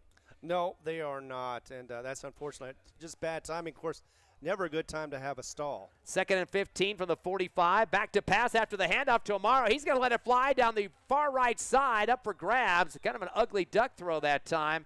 Incomplete. They was trying to go to Winnicott. I think he has already a couple of touchdowns and doesn't need not many more, but kind of a little flip out to Amaro, and he turned and fired. Incomplete. Yeah, the cornerback for Hobbs, Manuel Morello, had a chance to get it, but it was overthrown to both of them. He did try, though, but, it did hit the ground. So 3rd down for the Las Cruces Bulldogs. Yeah, Morrow did have a pass attempt in the first half as well for Las Cruces. Clock stopped at 5:06 due to the incomplete pass. Yeah, got the touchdown off of that one, too. Right. 3rd down and 15 from the left hash of the 45 of the Eagles. Guardiola back in shotgun. Twins right, no receivers left. Little delay handoff again to Amaro, taking his time around the right end of 45. Tries to cut back, spins at the 40, 35. There comes a flag, though, late in the run. All the way down to the 32. Short of the first down, but I think this one might be coming back, legal block or something, back by the white cap who threw the flag. Right. Back at the 46-yard line. He's going to kick it forward a little bit, though, to the, looks like the 44. Well, now the decision will be, will Hobbs take it and bring him back, or will they take it to 4th down? 10-yard penalty holding against Las Cruces. That's their 4th here in the second half for 45 yards. That gets them over the century mark, though, at 105 yards in penalties. 12 called against Las Cruces in this game, and 10 against the Hobbs Eagles. Yeah, they did take it, so that'll bring them back again. They were already 15 yards back from the first down. Now they're going to be another about 10 yards back. Brings it back to the 45. So that's going to be 3rd down and 25 now that Las Cruces is facing at their own 45. Listening live to Hobbs Eagle Football on HobbsAmerica.com, YouTube, and the Cool 95.7 Facebook page, and on the radio at Cool 95.7. We'll have the same coverage for you next week in Las Cruces. 6:45 on Friday night. Receiver split left and right, one each. Guardiola is going to take his time. Coach Lopez says run some more of that field clock down to 17 on the field to 4:55 on the big clock. Man in motion, the receiver right to left. That's Libby. Now it's Twins left. Amaro gets the handoff, cuts up the middle to the 50 into Hobbs territory and slung down at the 47. So about an 8-yard pickup for Amaro. Just keeping that clock moving as much as possible for Las Cruces. Holding on to a 22-point lead, all courtesy of 3 touchdowns in the 3rd quarter, but 4:37 left here in the 4th. Yeah, playing conservative they are, just to make sure that the clock doesn't stop, and also they don't try to turn the ball over. Coach Lopez calls the full team over to the far sideline to talk to him. Thought there might have been a timeout call there, but no, he just wants to make sure that we don't have any bad decisions here to give the Eagles ball back, and they do want to get a 1st down so they can manage the clock to finish this game up. Late sub coming in for the Eagles. Jaquez back for the punt. Yep, they are going to bring on the punt team for Las Cruces, so definitely could use that speed of Jaquez. Las Cruces again running that clock on the field a little bit, and that just run out on them. I think there's going to be a delay of game penalty unless Coach Lopez got quick enough to call the timeout there to stop it. Nope, delay of game. No, that was their intention. I mean, you want to burn the clock. There's 5 yards back. It's not going to make much of a difference. Problem is, though, that does stop the clock, too, and they won't restart it because that's a dead ball. That would be a dead ball situation. So 5-yard penalty, unless they just wanted more room to punt, which they might give them a little bit more room to try to nail it within the 10-yard line at the other end. That possibility as well, yes. Jaquez moved up to about the 17 to return here. 4th down. Good snap. Punt is up, and it's going to be end over end. Jaquez tries to catch and does at the 25. I guess he did get his hands up to fair catch it. Boy, he was kind of falling forward. And fingertip control on at that time at the 25 and then stop because of the fair catch signal. I didn't see it. It was in traffic there. Yeah. But that's where the Eagles will start from the 25. Just the 2nd punt of the game for Las Cruces. Eagle football, 3:50 remaining. Got to be some quick strikes here. Not a lot of time to deal with, and you're down by the 22, 42-20. Just like they did at the end of the second or the end of the first half, they need a real quick score. He had an 80-yard pass to Rodriguez for a touchdown late in the 2nd. Twins left and right for the Eagles. Surprised they're not moving all receivers out there with one in the backfield still. Armendariz back to pass, 3-step drop for Callaway. Throws a long out route. Backpedal catch. Are they going to say caught? Yes, it is caught. Went from the 25 to the 50. That's about a 25-yard reception on the backpedal that time for Franklin. That'll move the chains for the Eagles. They're 13th in the ball game. And Franklin has 3 catches for 41 yards so far, and at the 48-yard line. Went out of bounds, stopped the clock at 3:42. So 23-yard catch for Franklin. Still on their side of the field though. 3:42 remaining, as you mentioned. Twins left and right. 3 in the box for Las Cruces. Pass prevent defense. Shotgun to Callaway. Steps up in the pocket. Throws another out route. This one kind of high as well. And Jaquez gets a piece of it, but cannot come down with it on the sideline right. Incomplete for the Eagles. Defended by Andres Acosta for the Bulldogs. Didn't have to do much, just made sure that the catch was uncatchable. How tall is that kid? He's playing cornerback there on this left side of the CB position. It's Cohen Morales, the DB. I need to check him out on the full roster here in just a second. Back to pass, Callaway. Off the 3-step drop, rolls right to the 40. He's going to let it fly up the sideline. Backpedal again and trying to come back to the football. There might be a late flag. Nope, they're not going to call that. And a backpedal into traffic that time was Saul Armendariz, and he got kind of sandwiched into between 2 defenders. He had it in his fingertips, just could not bring it in. He also had 2 defenders, like you said, on top of him. So he had that as well as getting near the sideline, tippy-toeing on it, just could not get it done. Well, they have Cohen Morales set at 6'1". It seems like he's a little bit taller than that as the DB for Las Cruces on that near right sideline. 3rd down and 10 for the Eagles. Down to their last few plays. They got to get a 1st down here at the 48 of their own. Callaway gets the shotgun, give it off to Armendariz, puts his head down and dives across the 50-yard line. Only a 3-yard pickup to the right side. And the Hobbs Eagles still have a 4th down situation to face here. as Armendariz has his 5th carry of the second half for 125 yards total and has a total of 13 carries in the ball game. 4th down and 6 for the Eagles at the 47 of the Las Cruces Dawgs. Trips left, receiver right. Shotgun to Callaway on a 2-step drop. Stays pocket, now shifting right. He's going to tuck it, go 50, 45, 40. Gets the first down that he needs. And looks like it's more than that. Yes. We're going to get 11 yards for Callaway to move the chains for the Eagles. Does get out of bounds, too, to stop the clock. Callaway has had 3 double-digit runs in the second half. Also had a 22-yarder in the first half. That will be the 14th first down for the Eagles. Yeah, the problem right now is there's under 3 minutes. That means they need to score within a minute of each time, and they haven't even scored this time yet. 79 yards on the ground for Callaway on 14 carries. 1st and 10 from the 38-yard line. Shotgun to Callaway by himself in the backfield. Steps up in the pocket. He's going to fire a seam route down the middle. Over the shoulder. There is Hawkes with a backpedaling catch for a touchdown in the end zone. 2 defenders on him. He got past him. And a 38-yard reception to get the Eagles back on the scoreboard. And that would have been great, and it was, because he caught it in stride, was able to turn around, catch it, fall down, and keep possession of it.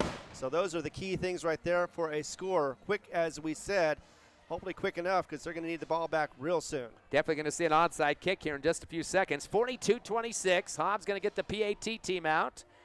And ready to kick is Beatty. Good snap, kick is up, and he is a lefty. Yep, up and good.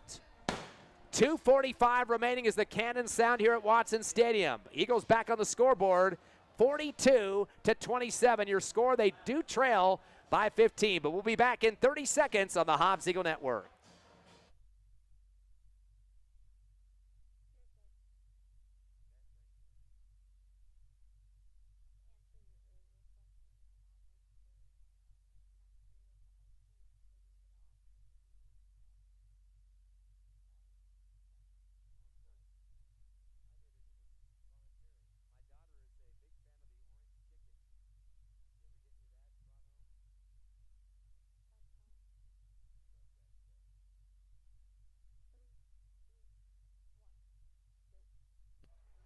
(42-27), Eagles trail the Las Cruces Dawgs, but get on the scoreboard after a 38-yard pass from Callaway to Hawkes, and he was backpedaling in the end zone as he was going down with it back on the turf, comes down with the fingertip control for the score. So Hawkes getting his first touchdown of the game. Other scoring coming from Armendariz. He's had a couple of scores in the first half off of rushes, 42 and 48 yards. And those are the three or a couple of touchdowns the Eagles have put through so far. And an 80-yard reception for Rodriguez, the number 4 score. Get ready to kick off. Definitely going to be expecting a short one from Beatty here to try to get the ball back. He's going to keep it on the ground, a little roller, right back to the 50, and the official says I don't think he threw a flag down at the line of scrimmage. I'm not sure what that call was for. A late flag. He's pointing towards Hobbs. If that's a false start, they should have stopped the game on that instead of waiting that long. The ball rolled about 10 yards before we stopped the action. Oh, we've seen that before. Actually, that was the false start. That's right. That was. But you called. stopped the play immediately on right. that instead of let it roll 10 yards and then call it, because that. But we've seen that before, where the play continued on and then they stopped it long after it should have been. We think Las Cruces would just that's what they're wondering is why we can't just decline the penalty. But it's a dead ball foul. You got to stop the action and reset. So 10 yards back, or correction, 5 yards back for the penalty for the Hobbs Eagles. So they're still going to go with that onside kick. You can expect 2:45 remaining, 42-27. Las Cruces up by 15. Beatty back to aiming towards the left side. Another roller. Bounces high, though, in the air, and Las Cruces is going to jump up for it and snag it at the 49. Good coverage there for the Eagles to get over there to try to make a play on it. Javen Hernandez was out there. I believe was that the receiver for the Las Cruces. Might have been Nate Libby that jumped up to get that one. But regardless, that's going to give Las Cruces the ball in Hobbs territory. But again, with that lead, they can milk the clock and finish this game up with their first district win. Yeah, I do believe they can. They only need one first down. Hobbs still has all 3 of their timeouts, but still, it is going to be very quick, or they need to be very quick about stopping Las Cruces from making that first down. Don't forget, next Friday night, Eagles on the road in Las Cruces to take on Centennial, the Hawks, at the Field of Dreams. 6:45 pregame show, kickoff at 7 on your No Mark Broadcasting stations. 1st and 10 for Las Cruces at the 49 of the Eagles, right hash. Guardiola going to send his slot sliding left to right, trips right, receiver left. Delay handoff to Amaro, heads outside far right, trying to stay in bounds, zigzagging to the 48, cuts it back to the middle, continues to extend and is down at the 46. A lot of lateral running that time, but did get 3 net gain on that play for Amaro. Yeah, not only did he do that, but he also burned a lot of clock too. So that was one of the reasons why he did that. Timeout for the Hobbs Eagles to stop it at 2:31. I'm going to send it back to the station. 42-27. Las Cruces leading Hobbs back in 30.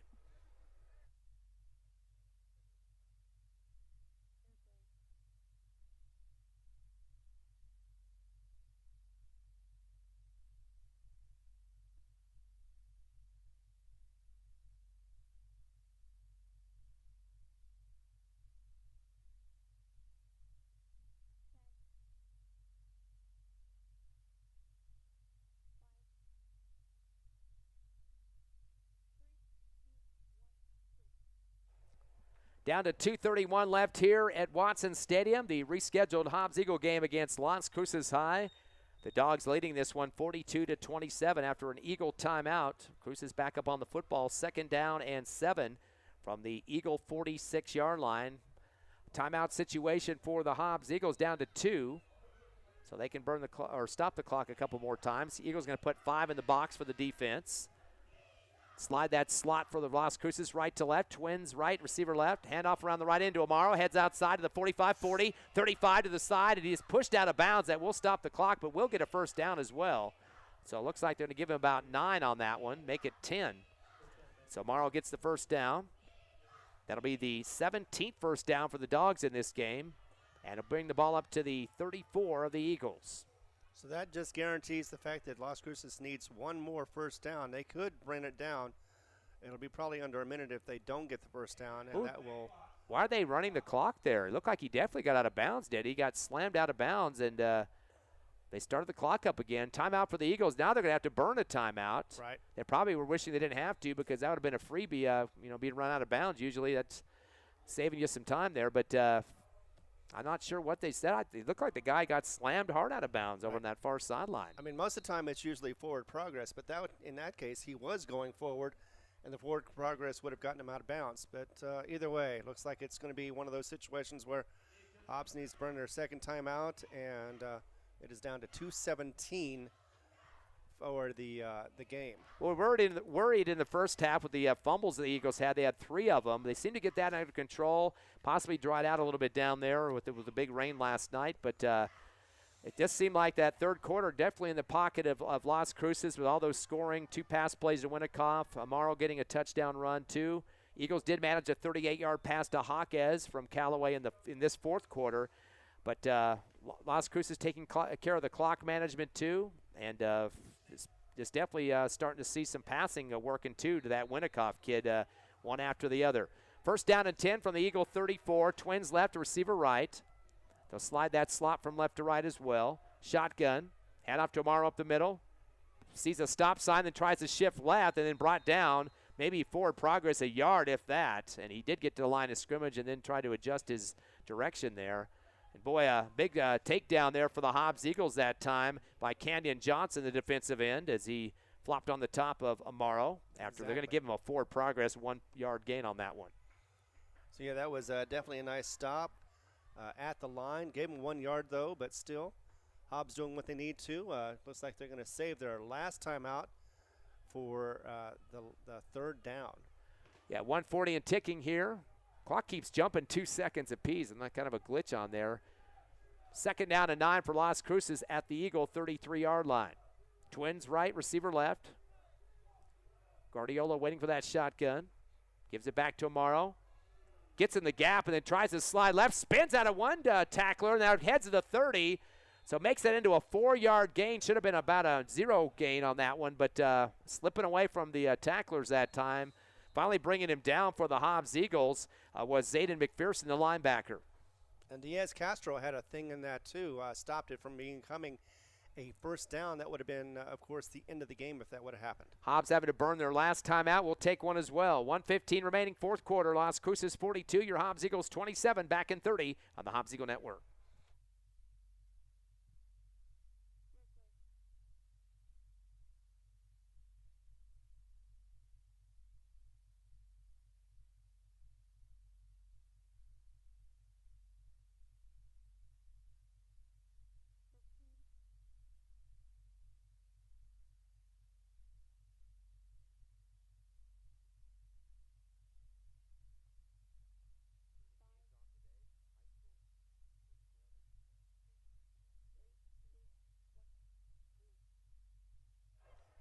(42-27) your score. Las Cruces leading your Hobbs Eagles here at Watson Stadium.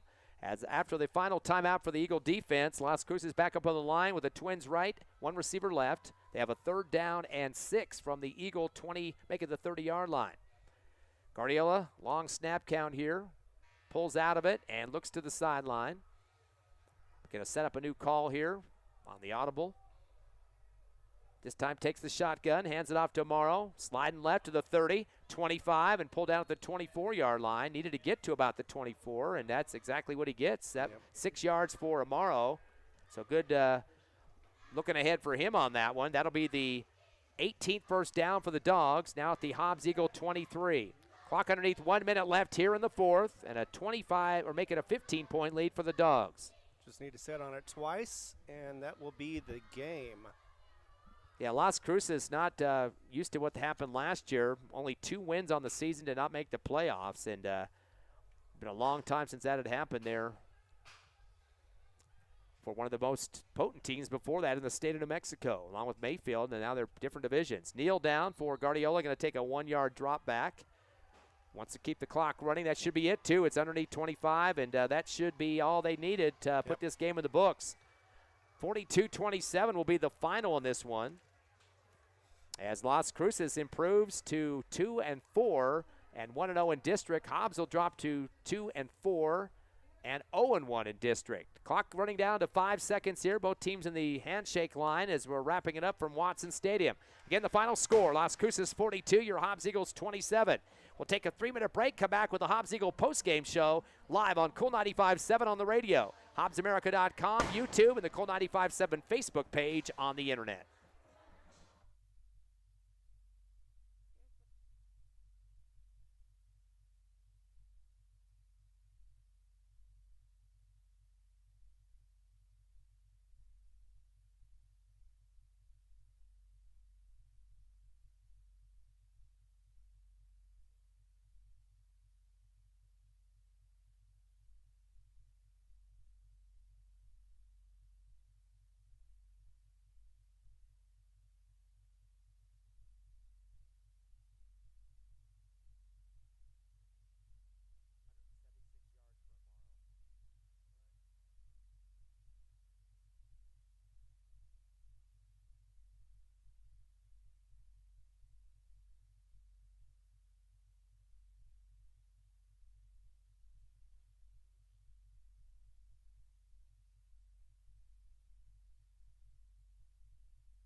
Welcome back to Watson Stadium. The Hobbs Eagles unfortunately losing this one to Las Cruces High for the first game of district, and 42-27 the final in favor of the Dawgs. Eagles drop to 2-4 on the season, 0-1 in district, and Las Cruces improves to 2-4 and 1-0 in district. And Ron, again, pretty close game up to halftime, 21-20, but a big turnaround for Las Cruces in the third quarter. They saw that Winnicott kid could get open, and they started throwing the long ball to him.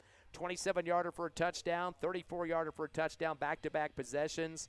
By that point, they're up by 15. And then, of course, the 7-yard run from Amaro, making it 42-20 late in the third. Hobbs did respond with a Hawkes pass from Callaway, 38 yards, to make it 42-27, the differential in the game. So Hobbs getting the only score in the fourth quarter, but Las Cruces running clock to end it.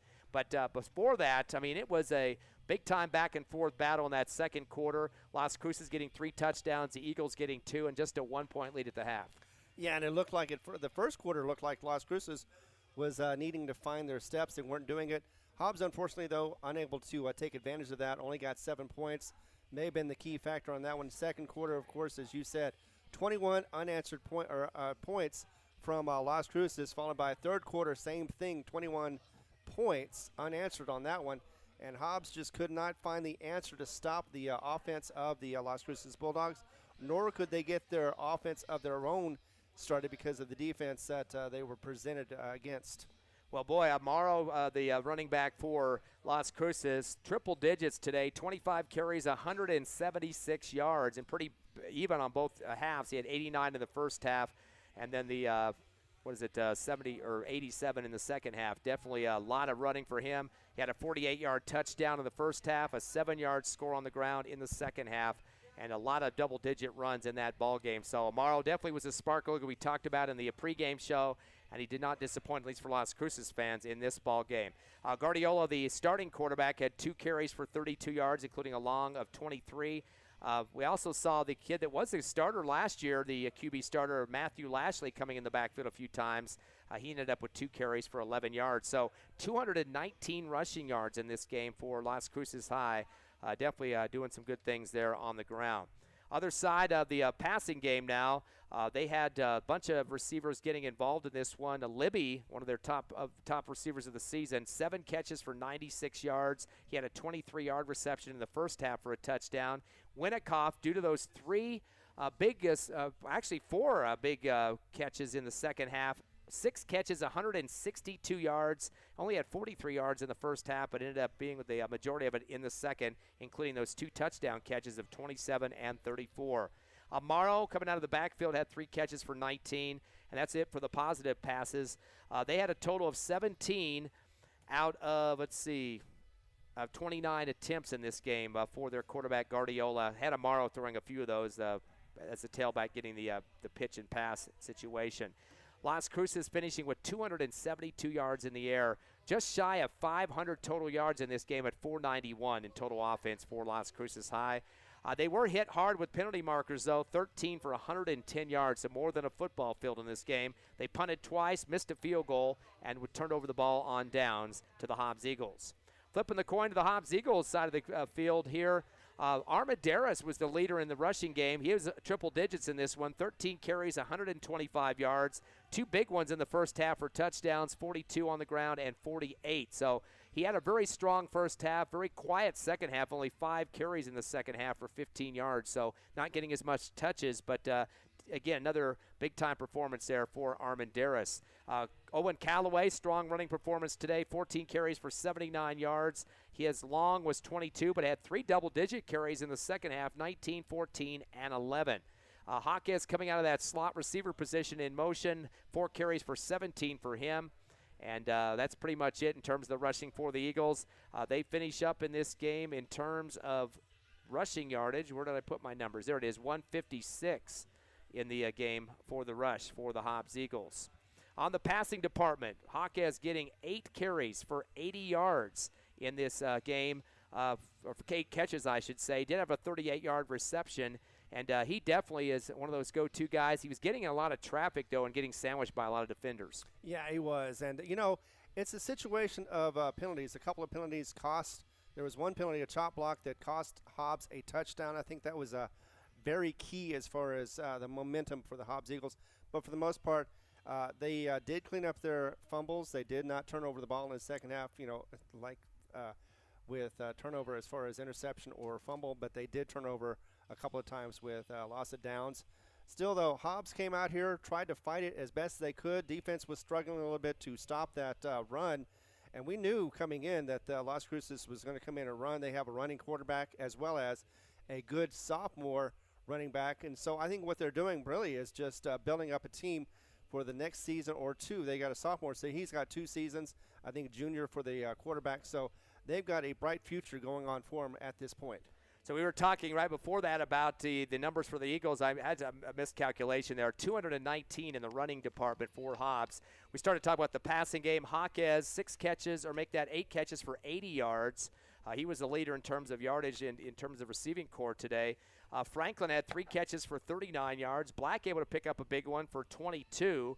Aaron Armendariz had a catch for 70, and the longest of the night was, or the day, is Rodriguez, that long catch in the second quarter for 80 yards and a touchdown. So those are the numbers for the Eagles in the passing game. 14 of 25 for Callaway, a total of 228 yards. So pretty balanced today. 219 in the run game, 228 in the pass for 4.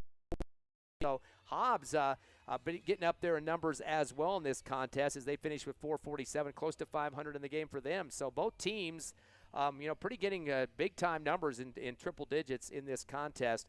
Hobbs did manage a total of 14 first downs, but they were hit by the yellow handkerchief as well in this game, 11 for 113 yards. So both teams over the century mark with the penalties.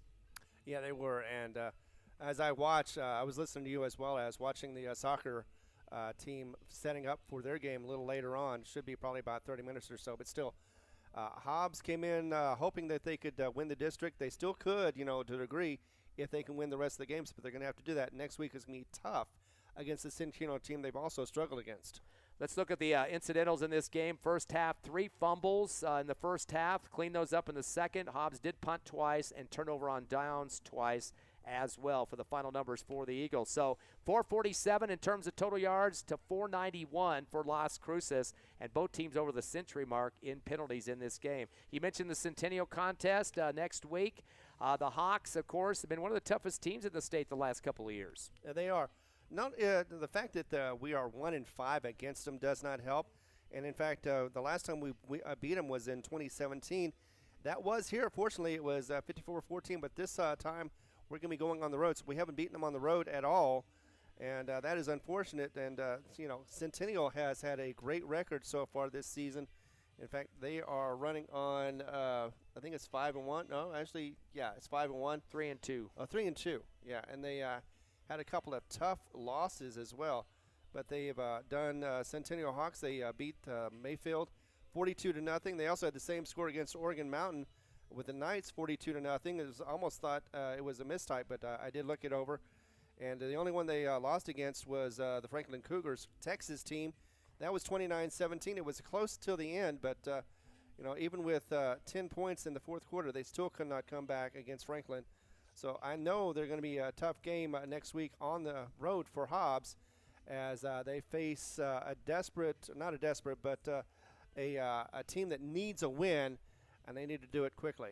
They also play Cleveland, did Centennial, to start the season. Lost 27-8 on that game to start the season off. So, again, 3-2 record, currently 1-0 in district, and coming off of those 2 wins you mentioned, 42-0, 84-0 against Mayfield and Oregon Mountain combined in those 2 games. And an impressive win, I should say, against La Cueva. I mean, they were, they played Cleveland to start the season. They got the forfeit due to the ineligible player. La Cueva's about one of the best teams in the state, and Centennial picks them off by 7 back on September 2nd. So definitely that's a very good feather in the cap for the Centennial Hawks. So we'll have that game on Friday. That will be on the road, 6:45 pregame show. The kickoff at 7 o'clock there in Las Cruces, New Mexico. We do have another game coming up this afternoon, not here exactly with us, but over in Lovington. They have the homecoming matchup rescheduled from last night as the Lovington Wildcats take on Santa Fe High. 2:30 kickoff and a 2:15 pregame show. You can catch that on HobbsAmerica.com. Just click on the Lovington Wildcat icon. Also the KZOR Facebook page and on Also the YouTube station for the Lovington Wildcats. And don't forget also KZOR Radio 94.1. And Ron, we got some sponsors before we get off the air here today. Certainly we do. Thanks a lot for ATEC Air Conditioning and Heating, Devon Energy, Eastern New Mexico University, Divine Energy, First American Bank of Hobbs, Forest Tire, Lasco Construction, Lee County State Bank, NMR Pipeline, and TDS. Thank you very much for being there. Otherwise, we wouldn't be here right now. Final score once again today from Watson Stadium. Las Cruces High 42, your Hobbs Eagles 27. Again, we'll be back on the air with you on Friday night, 6:45 in Las Cruces. Have a great rest of the weekend out there.